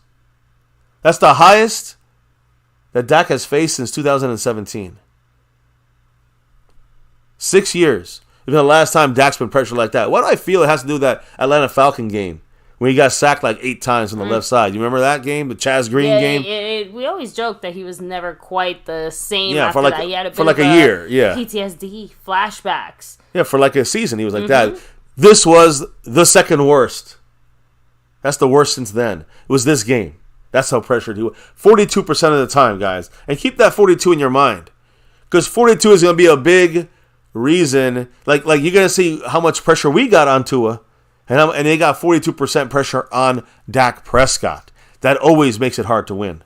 So, CeeDee Lamb, we just talked a lot about him. He had something to say, didn't he? I think you said he had a couple of words. Because Dak going to CD was working. He got 6 catches, like 119 yards. Listen, he's 3 catches away from breaking the Michael Irvin single-season record, which I think it needs to be done this week in the 16 games. I don't want it being done in the 17th game to keep the Michael Irvin record, I agree. Right, it's easier to keep track of the records when they happen within the same number of games. Yeah, if he gets 3 more, let's say he breaks the record next week, like he gets 4 catches, but then he gets another 5 on top of that, that's just bonus. And that's in the new era now, in the new records, you have to kind of, you do have to follow that still. But I personally want him to break the Michael Irvin record this weekend against the Lions. That's it, on Saturday. But anyways, only 2 players on the Cowboys offense finished with 70 or better PFF grades against the Dolphins. One of them was, believe it or not, Hunter Lipke. And the other one was CeeDee Lamb.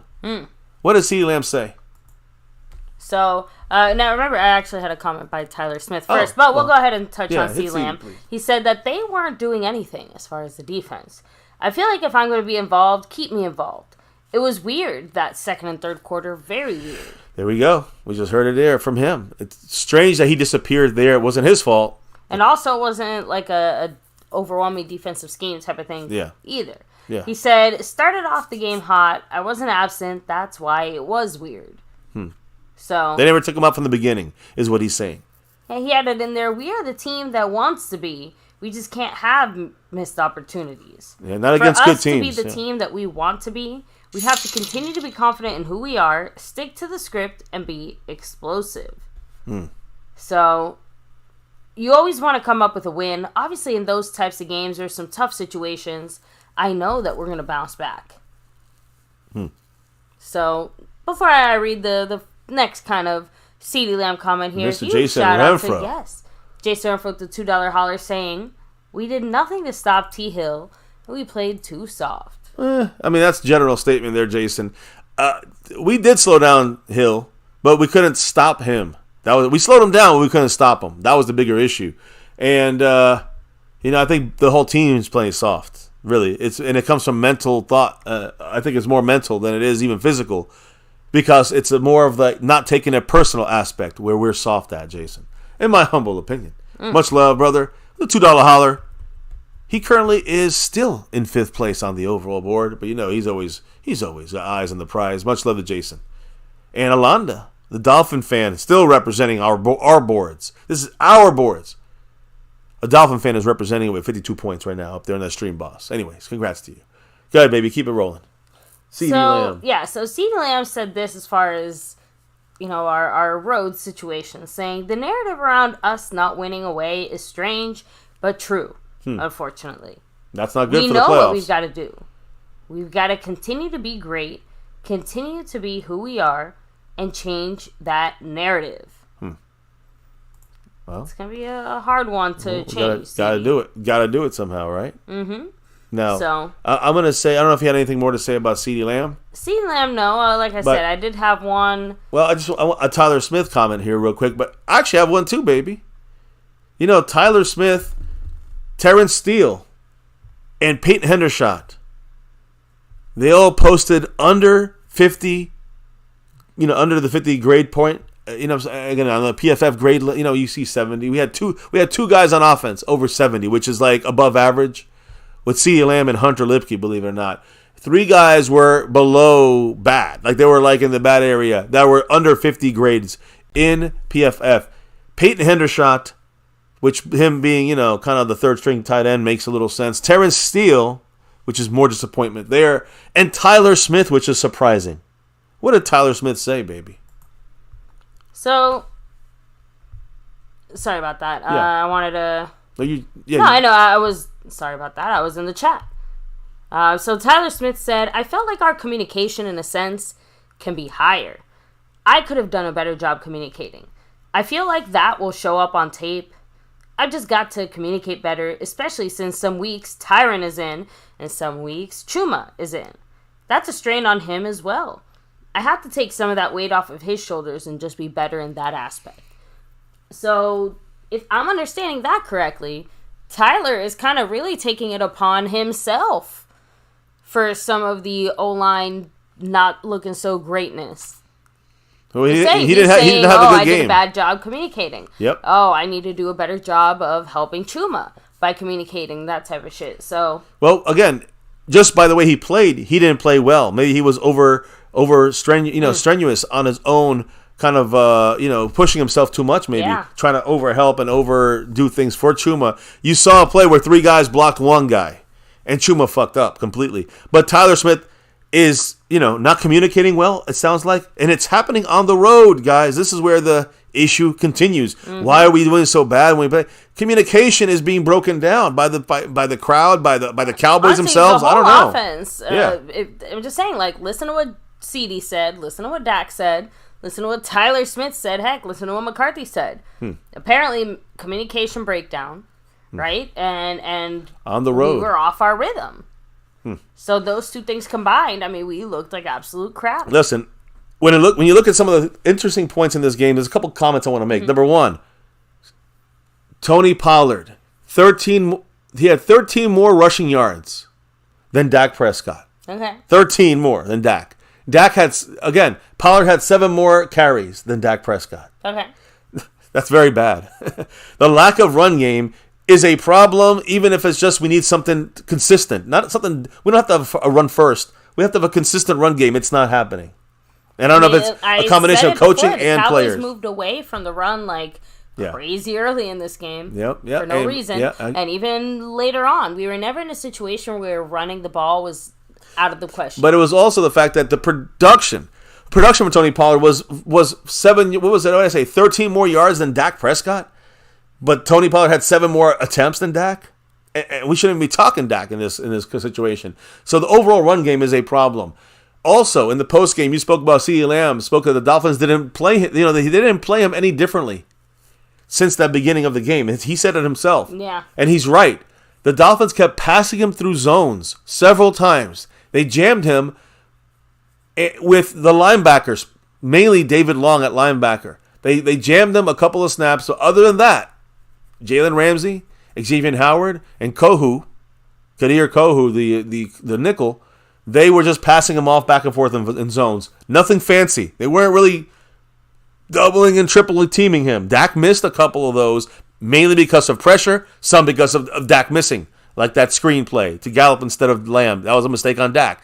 But some of those other ones, he was getting chased from the beginning when Chuma Adoga, and baby, you called it right yesterday, missed a lot. It was a big problem on this offense, and it trickled down to making Dak look bad and make McCarthy's offense look bad. Hey, it's the man, the sponsor of the week, Mr. Marco Seppian, all the way from Hawaii, aloha, with the 5 on it. Woo! As he chips away Alanda into the under 50. That now is in the danger zone officially on the Stream Boss. What did Mr. Marco Seppian have to say? I know he's going to come hard. With that $5 holler, he said, "This is the all-hype team. It's not away or home games. It's better versus weak teams. Many of our players and coaches just aren't as good as we think they are." Well, again, I agree with almost everything, Mark, as usual. Yeah. I don't think it's as simple as just saying better versus weak teams, because pretty much I'm just saying there were 2 or 3 teams that we beat at home that are good/better teams, and we lost to some teams on the road that we should have never lost to in a million gazillion bajillion. And not even lost. Look, the Cardinal game we should have never lost, of course, and that's one of the games you were referring to, but on the road. But to get blown out by the Niners on the road that badly, we let this game slip away from us the way we let the Eagle game slip away from us. But again, the Carolina Panthers suck, but their defense is pretty damn good. It showed. The bigger issue to me is You see how the games I'm pointing out, road game, even the Panthers, road game against the Cardinals, road game against the Eagles. Now you look at the home games against the Eagles, and we win by 20. You look at the home game against the Rams, who are 8-7 right now. They're a good team now, right, Mark?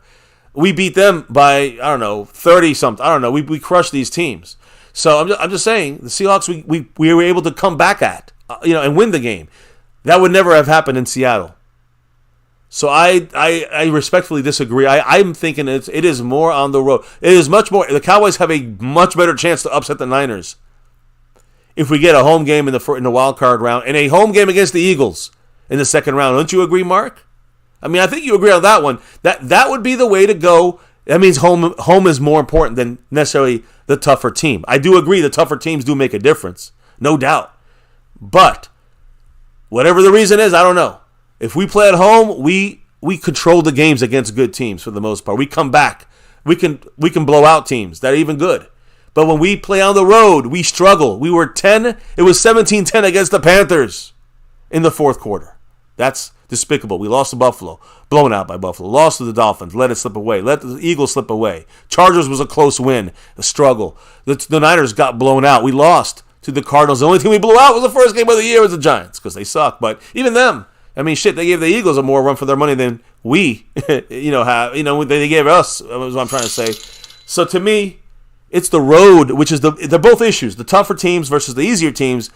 But at home, we have a chance to beat the good teams. On the road, I think it's zero. It's a 1% chance to win the fucking game on the road, even against a team like the Bucs, if we play them in the first round as the 5th seed versus the 4th seed. So anyway, my 2 cents there, Mark. What else did Mark say? I think he dropped another 5 on it. Yes, he did. He said, Dak's solid. Not great. Our O-line is solid. Not great. You can say this at every position other than 11 and 88. Because CeeDee is not good. Great. And we are believing the hype. Well, I agree with Mark. For the Cowboys, it feels like a lot more of a self-fulfilling prophecy than any necessarily hype machine type thing. So yeah, I think the hype has already occurred on these guys by the Joneses back when they drafted them, and they still want to keep it going because that's the Joneses, right? But I hear what Mark's saying. I kind of agree with most of those. Solid, I would say solid, or I would say top 10. Like Dak is top 10 quarterback. A lot of these players at positions are top 10, but there's some guys that are bottom 10 in those same positions and bring us down in those set spots. So by the way, Mark, with those 2 drops, baby. Who's our sponsor of the week, by the way. He's also tied for first place on the overall board this week, trying to go back-to-back like our 90s Cowboys. Ooh. He's tied with A. Lavelle, Mr. 24/7 Cowboy, and Calvin Richard, all 4 of them in first place. Skeptical Fan in 5th place, and Jason Renfro currently in 6th place. Nobody on the gifting board yet, membership gifting board, but we do have, of course, Skeptical Fan back-to-back like our 90s Cowboys, winning it once again, and this time with 13 gifted memberships. You got SnugX, our Cash App king. No one in the Cash App right now. Alonda Hanslu, the Dolphin fan, 42 points. And our sponsor of the week, like I just said, I'm going to say it again, Mr. Mark Hovsepian. So anyways, that's my thought on the away and home teams versus good and bad teams. Both of them play into it. I just think for our Cowboys this year, I truly think it is more the fact that when we're on the road, there's something that goes on that we play worse against even the bad teams. At home, we blow out the bad teams, and we control the good teams. So anyway, that's it. We played 3 good teams on the road at home this year, and we came back on 1 and blew out the other 2. I don't know, Mark. I don't know. It doesn't really hold as much water as I usually would say with like last year, the year before that. I agree much more. This year, I think this is more about home and away. But the problem is, it's always something. It's always something with these fucking Cowboys. The next time it's going to be because the curtains are open in the fucking stadium or not. It's something always going on with this team. And what about just winning the fucking games? No matter where you're at or what it's about or what's going on. Like, that's what a championship team does. That's why we're not a championship team. Anyways. So, as I was saying, I don't know if it's a good time to continue this. As I showed, Mark Hovsepian and I, we love going back and forth on this topic. And again, we kind of agree more than disagree on this. But Pollard, the run game issues right there. Lamb, was being covered the same as he was. This is a miscommunication situation. We hear that a lot on the offense and on defense, really. On the road, how do we do on penalties? with the refs. In fact, let's put the refs up here and make sure they, again, we know there was some issues going on here with the referees, but out here in MCF, we rarely ever really going to blame refs for losing a game, but the refs definitely hurt us in this game, and another badly called game, in my opinion, by the refs. But let's just talk about the problems the Cowboys had. Pre-snap penalties. They had 3 pre-snap penalties on offense, specifically offense. 2 false starts. All right? Peyton Hendershot and Jake Ferguson, both tight ends, had false starts. I think it was almost back-to-back. And we had an illegal shift on CeeDee Lamb, which was a bullshit call. Let me rephrase that. It's not a bullshit call, but it seems like it's not even really in the sense of what the rule was used for. Which we know if 2 guys are moving at the line of before the ball is snapped, that is a legal shift. We were called for a legal shift, but while someone was going in motion, we have CeeDee Lamb checking with the referee, and he moves back because the referee told him it was all. That's the part that it's like it's not really part of the. That's not really why the rule was there. It's so fucking stupid. It almost seems like a trick. But we ran motion before CeeDee was set, and that is what we have to make sure that CeeDee checks with the ref first before we run anybody in motion. That's just the way the rule goes. Like stop the play at that point or something. But I understand they can't just do that either. The guy had his hand on the flag, ready to throw it, and it is a penalty. And the way you not get called for that is Ferguson has to wait to go in motion. Or CeeDee Lamb has to check sooner with the ref. Either way, we fucked up there. Assume any kind of weird, random, obscure rule will apply to the Cowboys. Yeah. The point is, CeeDee Lamb has to check earlier, or Ferguson has to, go in motion later. Whatever it is, too many mistakes for the Cowboys. And it wasn't just the stars that had trouble. Because I think it was trouble because of the complementary players. Like Dak and CD had some trouble because of the complementary players that had to step up. Like Lipke. Like Hendershot. Carl Davis played on defense even. Horrible game. This guy that comes up the practice squad. Horrible, guys. We need Hankins back on defense in a big way. But way too many mistakes from the complementary players for the Cowboys. Let down the starters, so to speak. You know what I mean? Let down the stars. So, something that is an issue for us. When I look at the defense, and let me get the referee check off here for a second, because look at the defense real quick. 4 different Cowboy defensive players, 4 of them, earned a 70 or better PFF grade, which is, again, a very good grade. It's at almost, at 80, you're like at excellent, and at 90, you're at elite. So you're at a very good grade here. It was Micah Parsons leading the way, guys. Micah Parsons with a plus 90. He was elite in this game. DeMarcus Lawrence, also plus 90. Elite in this game. Run stopping and pressuring the quarterback. Elite. I told you, Tank, he might not be having the flashy season, but he's probably the best player, bar none, on defense. I would say, in the sense of how consistently he's been playing all year. Yeah, I would say, especially when you look at run and pass, right? Then he's the most consistent in that way. But Micah's our best player. That doesn't take away from Micah. I know how you mean it though. But both guys did great. Micah, I know Marco Seppi says, "Hey, we need 2 scary guys in that line." We have 2 scary guys. They just do it different ways. So Micah Parsons plus 90, DeMarcus Lawrence plus 90. Do you know who else was on this list? Maybe at the plus 70, which is way above average. Sam Williams stepping up, not being undisciplined for once here and playing a little more disciplined, and also Wanye Thomas, who came in there and kind of had to help out a little bit. He had a much better game than last week for Wanye Thomas. 5 guys on defense earned a subpar rating. A subpar rating of 50 or less on PFF.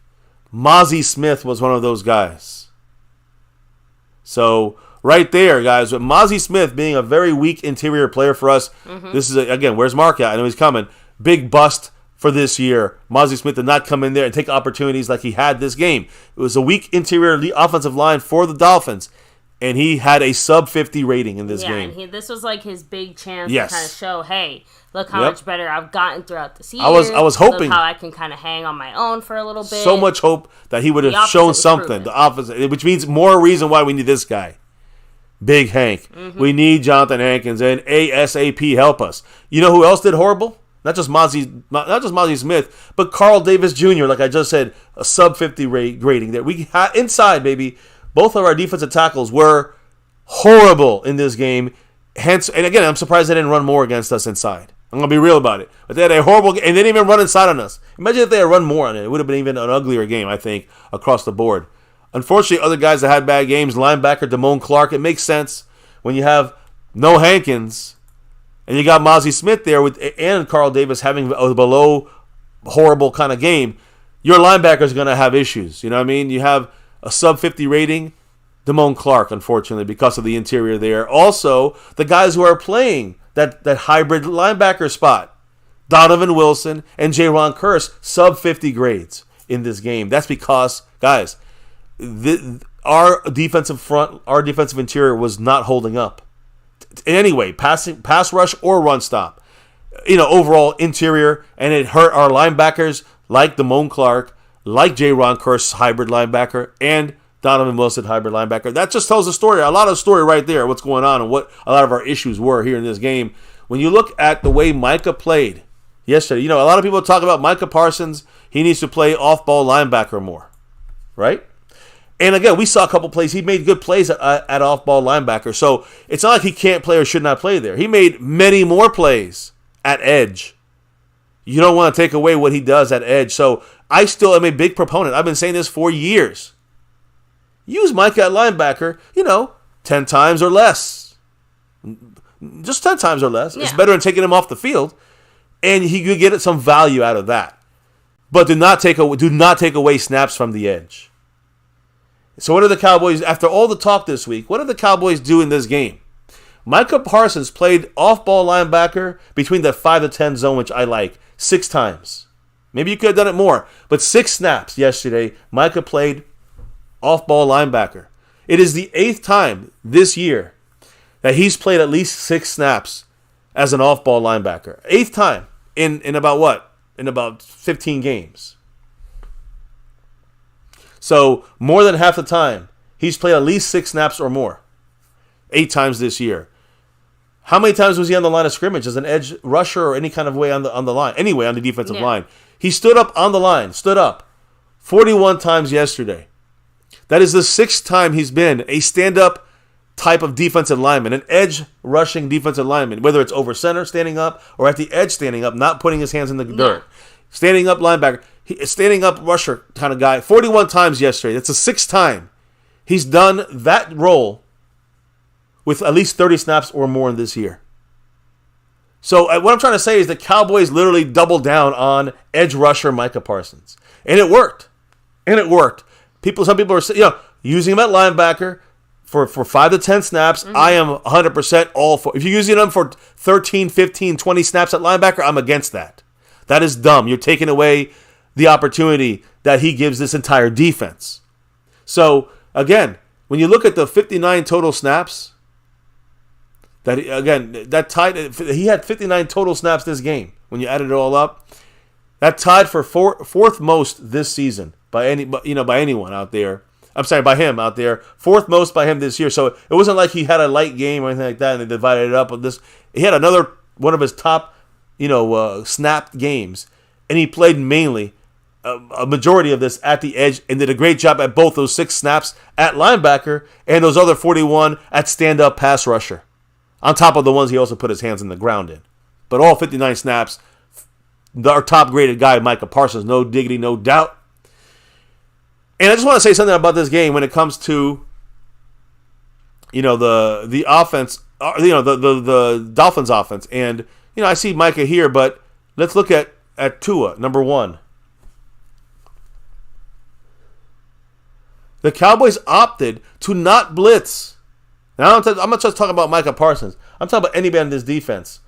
Dan Quinn opted to not blitz Tua Tagovailoa and ended up only pressuring him 5 times on 38 dropbacks. I'm sorry, that seems unacceptable. 5 times you got pressure on Tua.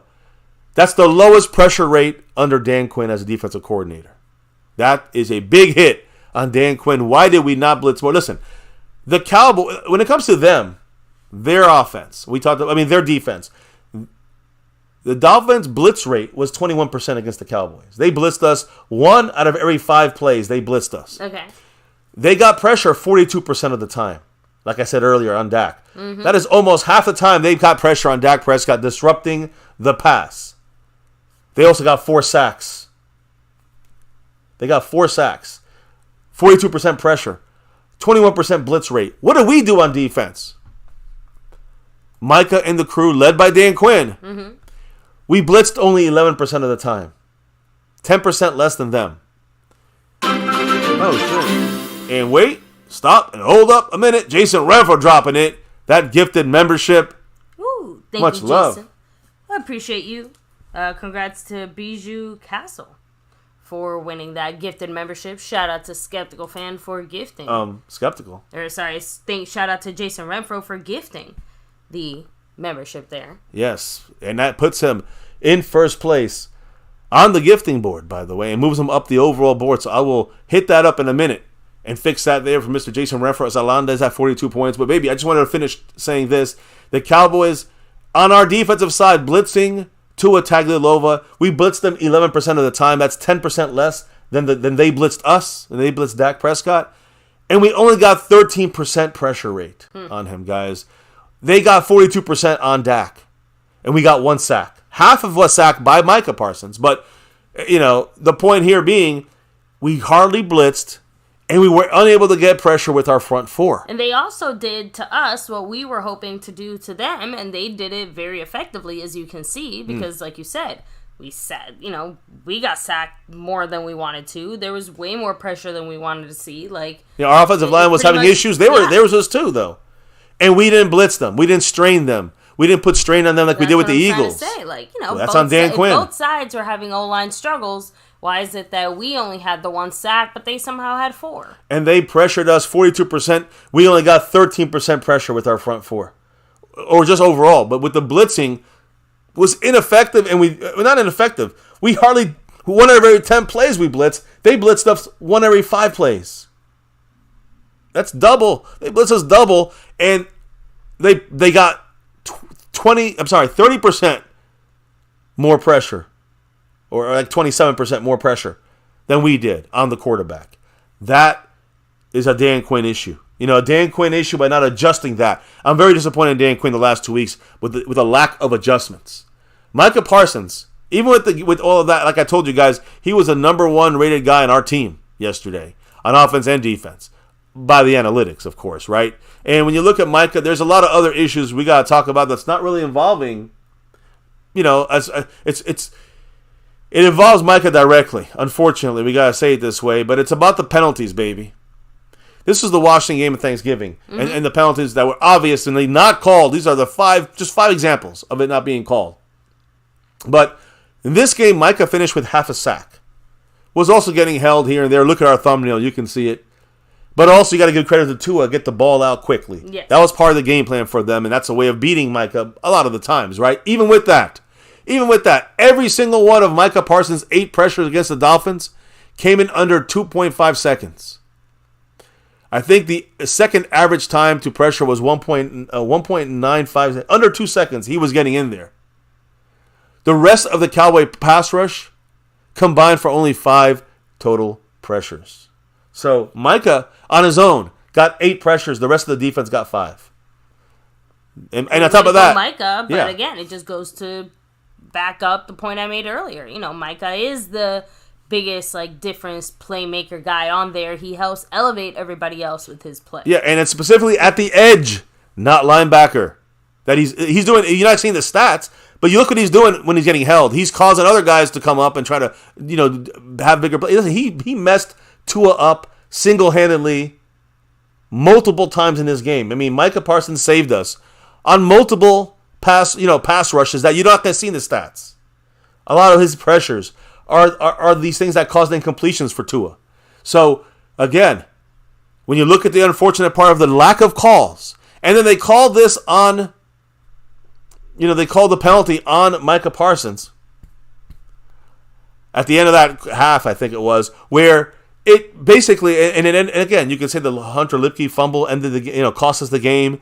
You can also say that penalty, that Micah Parsons hitting the quarterback, a split second, they said too late. I think it was fine.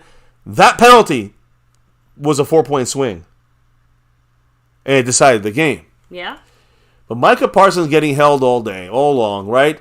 I don't know what he did to piss off the NFL, but he, again, listen to this, maybe 30, he's only been called, the defenses have only been called 2 times in the entire season.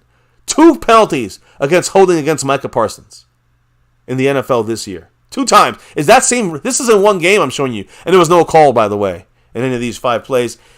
Is that seem even realistic? 2 penalties against him for holding all year, against the offensive lineman for holding against Micah all season long. That's bullshit to me. And when you look at this game, now it's up to 38 quarters without a holding call against the offense against Micah Parsons. 38 quarters. 38 quarters. He gets 0 respect from the officials. It's like they're almost making, it's like, to me, it almost feels like it. You see some of these replays, Micah getting that same reaction. It almost feels to me like these referees are almost deliberately not calling these types of plays. They're making it a point. They're making it a point to not call these flags when Micah dominates the offensive lineman. That's what it feels like. Maybe I'm wrong. I don't know. But it feels like that to me. What do you guys think? I don't know. You know what it feels like? And again, I only say this because I know we have jokingly talked about this. Shaq. You remember how Shaq, he would do things, and in basketball, they would call them, fouls, or they'd call them against him or whatever, when he's just making the same basketball move everyone else is, but because of his size, because of who he is, right? Not only would it get called against him even more, but when players would do kind of dirty things to him, refs would ignore it because they're like, oh, well, he's fine. He's big. He's got this. He can handle it. So it feels a little bit like Micah is almost suffering from success in that sense. I'm going to say it's the Shaq syndrome. Yeah, I'm just saying, it's the only thing that I can genuinely think of, because outside of that, it just doesn't make sense. Yeah, it makes no sense how they're missing so many calls. Very, very blatantly visible holding calls, not just holding calls. I'll never forget the one where he almost got face masked, right? You saw his head literally getting yanked with the force of him trying to, again, move his body and being held onto by only his freaking helmet, and they still didn't call it. So at this point, I don't know what it is that Micah needs to do to try and bring awareness to this, other than giving up, because clearly it's not going to happen. That's the only thing I can say there. Look, Micah Parsons has to play through it, and I know he spoke about it, baby. So what did Micah speak on when it comes to to this folly of refereeing and ignoring the penalties that are obviously being done to him and not being called by the refs? I don't know anymore. He has to overcome it. I've been saying the Cowboys have to overcome it for years. I've been saying this, but what did Micah have to say, baby, about this? Because the ref check is out the way. I want to know what Micah said. He said it's mind-blowing, the things that are getting called and the positions that we get put in. We just have to learn how to fight the adversity. I know a lot of it is BS, but it's the world we live in. We've got the star on our helmet, and it's just hard to do that to play defense. And as far as the whole roughing the passer penalty he added in there, the ref said that my intent was to punish the quarterback. How am I trying to punish him if I'm just trying to sack him? It's not like it was a late hit. It's not like I'm leaving my feet. I didn't even lead with my head. I don't know how you make that call. And guys, that is the most and I have to admit, best description of things there. How do you even assume intent there? Yeah. I mean, Micah, he usually puts the quarterbacks down nicely on the ground. And because we saw that play too. I'm sorry, but he did just that. So you see Micah do a lot of things, throwing guys around and slamming quarterbacks, but he's never been a guy that kind of is purposely roughing up the quarterback to give him a cheap shot. I don't even understand this. It's almost like you said, the star in the helmet, and I've said that in the past, that star, it makes them just look at us harder. They're being held there, no calls. You know what I'm saying? You're seeing a lot of holds sometimes, and you're seeing a blind ref out there, literally blind refs. So, Micah, good luck. You got to overcome it. What else did Micah say? So, Micah, as far as what would give him some confidence moving forward, he said, there's no one that can give me confidence but the guys in this room. We just got to buy in. Everybody. Damn right. So, speaking a little bit more on the frustration on the officiating, he said that's frustrating in and of itself. I can't get a call, but I get things called on me. Obviously, they're looking. They just don't care what they call. And that, again, goes back to something like this, where he was dominating guys. He gets a little, his intent was to hurt the quarterback. That's the idea, to sack the guys, to take him down. That's going to hurt him a little bit. What the fuck? And then they miss all these obvious calls in Thanksgiving and other games like this last game against the Dolphins. So, yeah, Micah, I can't agree more with him, and he's just got to overcome it somehow, right? Mm-hmm. So that was pretty much it from Micah Parsons, but we also had a little blurb from DeMarcus Lawrence, who, along a similar vein of Micah, said, "It's football. It's a game of inches. We definitely take pride in our work and what we display out there on the field, but you can't control each and every scenario. We have to play against the opposing team, the refs, and a hostile environment. We got everything working against us. We just got to come out together as a brotherhood and find a way to get a win." Well, they got to do it against Detroit and against Washington and hope the Eagles lose. We get that second seed. You give me a little bit of hope that we can maybe get lucky and get past a couple games in the playoffs at home, which is our biggest advantage this season, honestly. So, and again, I just find it also very interesting that both, DeMarcus Lawrence and Micah are saying, like I said, somewhat similar things. Not so much on the game of inches side, although they did both kind of mention, like, oh, it was close, whatever. But the whole implied we just have to somehow ignore the refs absolutely fucking us. Like, that's the part that's a little bit like, man, what exactly are we supposed to do? You just went over the stat. It was, 34, 35, 36 quarters or something? 38 quarters with no holding calls against the offensive lineman against Micah Parsons. So, and let's be real, we've highlighted Micah Parsons because he's the most obvious one.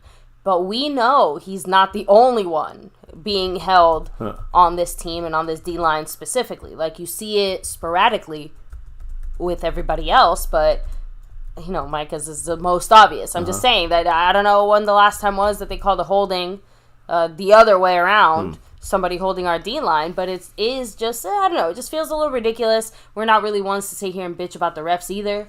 Exactly. But it is getting to the point where, it's ridiculous. I hope there's some kind of discussion had in the off-season about, how we can try to improve this throughout the league, because I'm sure Micah's not the only player going through something I heard this. Both T.J. Watt, Bosa, they've been complaining about that stuff too. So we'll see. Hey, by the way, baby, I'm sorry to interrupt, but go for it. New leader of the Cash App and the new leader of the overall board, he just dropped $1.60 holler in the Cash App side, and that puts him by pennies in front of all those first place people in the tie. In first place, Mark and Calvin and 24/7 Cowboy, A. Lavelle, they all dropped the tide for second because Jason Renfro by pennies in front of everyone right now, and also the current Cash App leader. Much love to Jason Renfro. He said, "Go Cowboys" with the $1.60 holla in the house. As you can see him right now, all by himself in first place. So, and let me also take a second here to shout out, because I think I see a $5 holler drop here. I didn't see it from yet. the man Big D. Big D in the place to be. Oh, there it is. That literally fucking shocked the fuck out. I looked up at the screen as soon as that happened. Big D with the 5 on it. And by the way, he's pushing Alonda Hanslu. He's helping push Alonda Hanslu, who is a Miami Dolphin fan with 37 points. Still in the stream, boss. That still bothers me. But she's getting closer and closer. We're getting kicked out of the stream, boss. Much love to Big D. What did he say with that 5 on it? Go Cowboys. Go Cowboys. Our Christmas gift is the number 3 grandson announcement. And go Cowboys. That's awesome. Big D. Congrats to you and the family. Congrats on another healthy grandchild on the way. Many love and blessings to the family, to mom and baby for safe pregnancy, healthy delivery, all that good stuff. Yes. And, I hope, let me know what Cowboy player he's named after. Yeah, big time. Big time. Congrats to you, Grandpa Big D. We know who he is here, David Lara. Appreciate you, man. And go Cowboys, no matter what. Do or die. It's the Cowboys, that star over everything. And, hey, this is when you're the real fans come out now. You don't have 2 losses in a row, first time since 2021, back-to-back regular season losses. First time in over 2 years. But you know what? We're still here. You guys are still here. We're all repping that star no matter what, my dear. Anyways, Go ahead, baby. I got one last little segment to talk about. Lost in translation, by the way, saying the two highest scoring teams got under 57 points. Again, it is a little bit ironic that both of these super high-powered offenses barely managed to scrape 20 and 22 points, respectively. It's funny. Because I will say this, with Miami getting back Xavier Howard and a couple other guys, these are some of the better defenses as well. Remember I told you guys when you look at the analytics, these two teams ranked about the same on defense and the same on offense. Mm-hmm. And it looked like that in the game. I mean, 22-20 in the last second win. It's exactly what was supposed to happen. It could have been both ways. It could have gone either way in this game. But if we had played better, we would have won by 10 or more. Mark my words. Anyways. Maybe if we had Tyron Smith, we would have won by 4.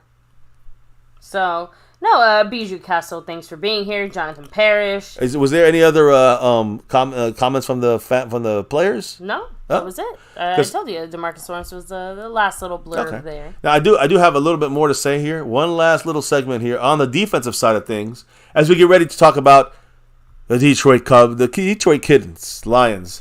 Starting tomorrow, guys. Again, we got a 6-point, we're favored by 6 in this game because we're at home. That's how much of a difference it makes to be at home. And that's why, to me, right now, with only the 2nd seed available or the 5th seed, which would be the worst case scenario, and by far, the fact that we have a chance, and I know it's about a 25% chance, but to me, in my mind, it's more like a 40% chance. I think the Eagles can slip up one of these last 2 games, but we have to win out our games, which is maybe the bigger question. But listen to this. When it comes to the defense, listen to this. Coming into this game, the Cowboy defense ranked 8th when it comes to the best team, analytically speaking, right?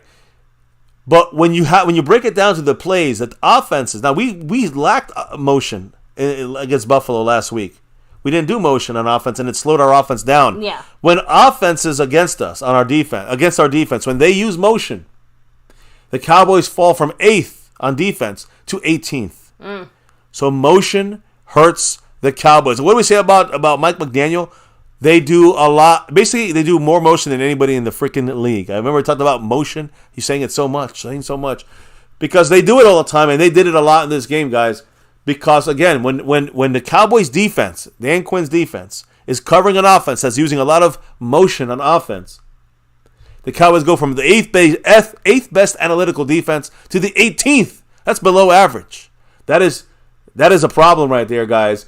And when you include shifts, like a guy shifting from, not across the motion, but he shifts, let's say, from the outside guy to the slot guy, when you include that, we go to 20th in the NFL on defense.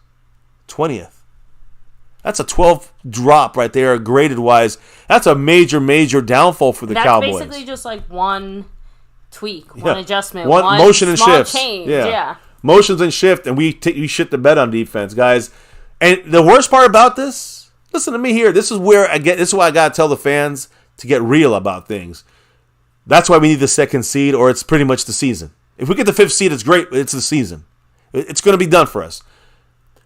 So the Cowboys in the playoffs against the Niners or the Lions or the Rams, which might be our first round opponent if we get the 2nd seed, they all rank top 5 in using motion and shift on offense. They all rank top 5. So half the freaking playoff teams are going to probably be top 5 in using motion, which we will shit the bed on defense. I mean, that shit works. Well, it works for us, and it works against us, too. It works when we work on offense. It works. At home, we do it more. We need to get those home games. And on defense, it will give other teams more trouble when they use motion, even if they use it a lot, when we're at home. We got to get lucky and hope the Eagles lose a game. We got to get lucky and earn our 2 last wins here that are left. But again, this is something the Cowboys somehow have to fix before the playoffs start. Because in the playoffs, it's going to be these kind of teams that use a lot of motion that we're going to be facing on defense and maybe on the road, most of them. Now, you got to look at one other thing here, baby. When you look at why was the running situation so bad for our run defense, just in general, it always seems to be has holes in it. There was a lot of vacated run fits and assignments from the second-level linebackers, defenders like Jaron Kearse and Wilson. That's why they were so poorly rated in this game. Damone Clark, Kearse, and Wilson all were doing a bad job when it comes to filling in their gap assignments in the running game. This is also because Mozzie Smith and Carl Davis were the worst out there. So if our interior is breaking down, our linebackers are going to break down. And that's what happened in this game, guys. Miami, again, the Cowboy second-level linebackers, the defenders, the safeties, you know what I'm saying, the J-Ron Curses and Wilsons, they overreacted to Miami using motion. When they use a guy in motion, they would overreact to that side, and the Dolphins would go the other way. And, again, guys, it led to a lot of easy chunk yardage on the ground for the Dolphins. It wasn't like the make or break for us. We didn't give up a crazy amount of yards on the ground. But those big plays they hit on us on the ground for 8, for 7, for 10, for 12, for 6, that hurt throughout the game. That gave them those field goals sometimes. That we eventually, they came to a wall eventually. But that's against motion. We are overreacting. Our linebackers and our hybrid safeties are overreacting to motion to a point where it's hurting our entire defense.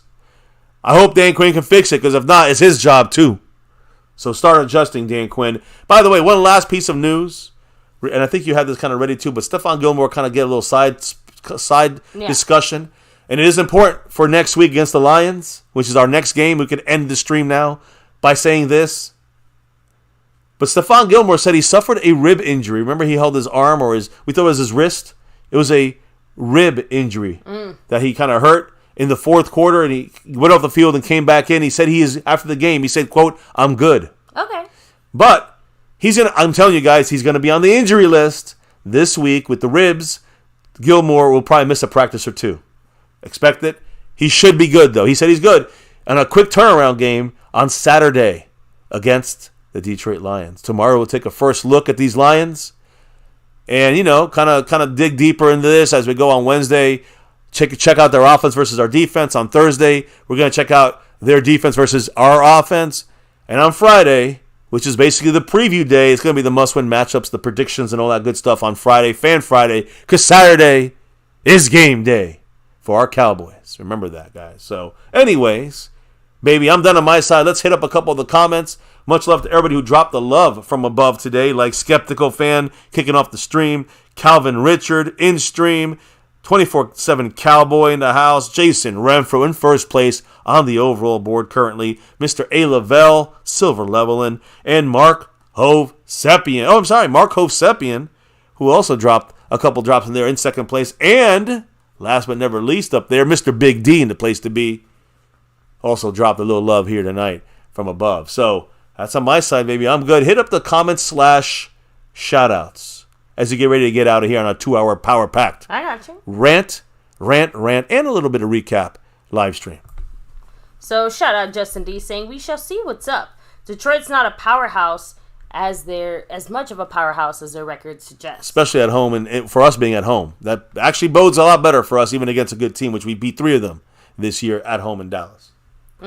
And SnugX, you already know. We'll have to see if Mr. MCF is up for some. I may go after. It's a little late, but I may go after dark, depending how I feel in the next hour or so. If I'm tired, if I get that sleep in me, that's a good thing. But if I have insomnia, I'll either be on someone's panel out there or on After Dark. We'll see what happens. So Bijou Castle saying, and hopefully I'm saying that right, I suspect Jerry's contemplating trading Dak next season. No, can't trade him. No trade clause. Yeah. So cannot trade him unless Dak agrees to it. And Dak won't. And I do have to throw out there, however you guys might feel about Dak, Jerry has made it very, very, very, very, very, very, very clear. He is a fan. Dak isn't going anywhere. He likes Dak. And sometimes Jerry Jones lies, too. But, yeah. And I don't deny it, but usually when he's lying, he would just make general statements or whatever. Like, he has been very effusive. Very adamant about this, yeah. Dak and his performances. So even when he has a bad one, again, Jerry is absolutely on the Dak train. That's all I'm going to say. Yeah. Jonathan Parrish, what's up? Let me see here. Jose Valades. Hopefully I said that right as well. SnugX, like I said, you already know. You know what Lost in translation, much love. Saying, I don't believe him. I do think it's more about, if you have about Jerry Jones and Dak, it's more about the fact that we can't afford to trade him. No one, you know what I'm saying? I mean, Dak would have to agree. Things have to sour majorly, and we have one more year in his contract. I believe when you got a quarterback who's top 10, and when you give him the right people around him, he's top 5, you don't let that guy go. That'd be stupid, in my opinion. But you gotta kind of take some of the hit away for next year on the cap. The best way to do that, sign Dak to another 3-4 years. And that'll be the end of his contract. He'll be a Cowboy for life, basically, and he'll be our third best quarterback in history. Probably, maybe even stat-wise, better than Romo in history. So, hey, that's the way it goes. With the winners, what matters to me, none of that shit, Romo or Dak. It's about Aikman and Staubach and winning fucking Super Bowls. So I don't care if he had the worst stats in all quarterback history. I need Super Bowls. Aikman didn't have great stats as far as quarterbacking stats. And when you look at accuracy, yes, but when it came to like the numbers, the touchdowns, the yards, Dak and Romo destroy him, but he got 3 Super Bowls under his belt. I'll take those 3 over any of those records, MVPs or whatever the fuck else is. Anyways, back to you, baby. I'm sorry. Nope, all good. So, let me kind of keep rolling here with the shout-outs here. Justin D, what's up? Much love. Let me see. By the way, he said, love the hat. MCF. Hell yeah. Much love the skeptical fan of getting it over to us. Scorpio, much love, saying, when you have a quarterback that runs, you set up on the other team's defense to be closer to the line, then you hit him with the deep pass. Hey, Cowboys have tried a couple of those things. It hasn't worked as much as we'd like it to. Which, again, it is what it is, right? Asmodeus, much love to you as well. Kind of rolling back a little bit here. Mike Aldana in the house. Yeah, maybe it would be nice to bring in Jimmy Johnson, get him to give a pep talk to the team or something. It would happen against Detroit. That's when he's getting inducted to the Ring of Honor on Saturday night. Mike Aldana, Asmodeus, much love to you as well. Lost in translation. Well, just making sure, double checking here. This is as far back as it lets me go. So, yeah, I can't go back that far. So, well, baby, I mean, again, as we get ready to get out of here for the night, remember to give big shout-outs to the sponsor of the week, the man from Hawaii, Mark Hosepian, currently second on the overall board. But first on that's as our sponsor of the week for this entire week. Much love to him. And if you look in the Cash App side, SnugX, he's the king of the Cash App. Much love to him. The leader currently is Jason Renfro with a little $1.60 in there. That changes fast. We'll see. Jason Renfro always in the mix. Much love to him. Who is, by the way, trying to come for that sponsor of the week as well. He is first place, not just in the Cash App currently, but also first place in our current, leaderboard above there for the week. We got to talk about Alanda Hanslu, Dolphin fan, still repping 37 points in the stream, boss. Hopefully that'll be down before tomorrow's stream ends. I would have loved it to happen tonight, but all right. Alanda, congrats to your Dolphins. Fuck the Dolphins, but congrats to you and your Dolphins. And go Cowboys. Alanda, 37 points in the stream, boss. And if you look up there, then you see Jason Renfro in first place by himself on the overall board, but we got Jason Renfro, who's, I don't think I even added him in there. He is first place currently on the gifting membership board with 1 gifted membership. But the man who's the king on that side of things is the man that has a back-to-back victory. And that is Skeptical Fan, who's our membership gifting king. I promise also, Jason, I'll update that. You'll be first place with 1 gifted membership for this week's gifting board. Anyways, that's it for me, baby. I want you to tell me, why do we do this here on My Cowboys Family each and every night on this little corner of YouTube? Why do we do this on this channel? It's that navy blue, that silver too, and that star over everything. Win, lose, or draw, good, bad, or ugly. The real fans stay true. And here, we always rep that star over everything on MCF. And don't forget, here 6 years and beyond, over 6.5 years already on My Cowboys, on YouTube here on My Cowboys Family. Never forget the number one thing here, now, and forever. As always, go Cowboys! Let's get that 6 somehow and beyond. And you know how you get that 6? You got to get that 2nd seed. And we have 2 options left. 2nd seed or 5th seed. We get the 5th seed, we're fucked. And that's probably what we're going to get. But we got to take care of business. We got to finish up beating Detroit in Dallas. Finish up winning on the road against Washington. And just hoping that the Cardinals in Philly or the Giants in New York have enough to pull out an upset victory against the Eagles. If it doesn't, we're the 5th seed. And that's life. That's what's expected. But if they falter, that's a huge difference maker for us to have a chance to maybe get lucky and maybe get a chance to that 6. Anyways, on that note, family, thank you for dropping your knowledge in the chat. Literally, all night long. Can't do this without your guys' input on our team, good, bad, or ugly, right? The real, the raw. We appreciate your thoughts, guys, whether we agree or disagree.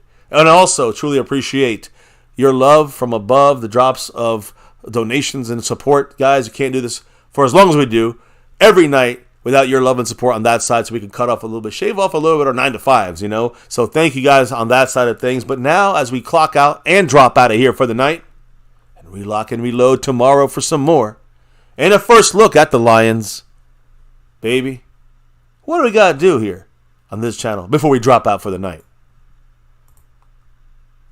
We got to drop the beat. A little delayed drop there, but we got it done. Drop those emojis if you got them, guys. Drop the emojis if you got them. Drop it like it's hot, like Snug X is doing. Appreciate everybody here in the house. Always just chilling here with us, having a little discussion, a little back and forth on our team and our Dallas Cowboys. And hey, it's in the books. It's a wrap. Another MCF and MCW Cowboy chat. All done. Micah getting held left and right, and all this hands to the face and no calls. What the fuck? We got the Grinch on our side on this one. It looks like McCarthy, Quinn. They got to figure shit out. Dak timing off. He's missing people. Pressured by the offensive line. Tua pressured fucking 12%, 13% of the time. That's a win for them when that happens, and that's why they got the win by 2 over us. You got our recap. You got our rant here in MCF. It's always about that navy blue, that silver too, that star for everything. Never, ever, ever forget the number one thing right here of my Cowboys family. Much love to all of you in the house, even the haters. Appreciate you all here, always all rocking with us on my Cowboys family on YouTube. Don't forget to hit that like button, hit for this stream, hit subscribe for the channel, keep it growing, and hit that notification bell so you know when we're going live. Follow us on Twitter and X at My Cowboys Family. Jump in the Discord. And guys, we'll see you back here tomorrow for another one. Stay safe tonight. Much love. Everybody on the replay, hit the like and comment. We'll see you back here tomorrow. Peace. And never ever forget. Go Cowboys!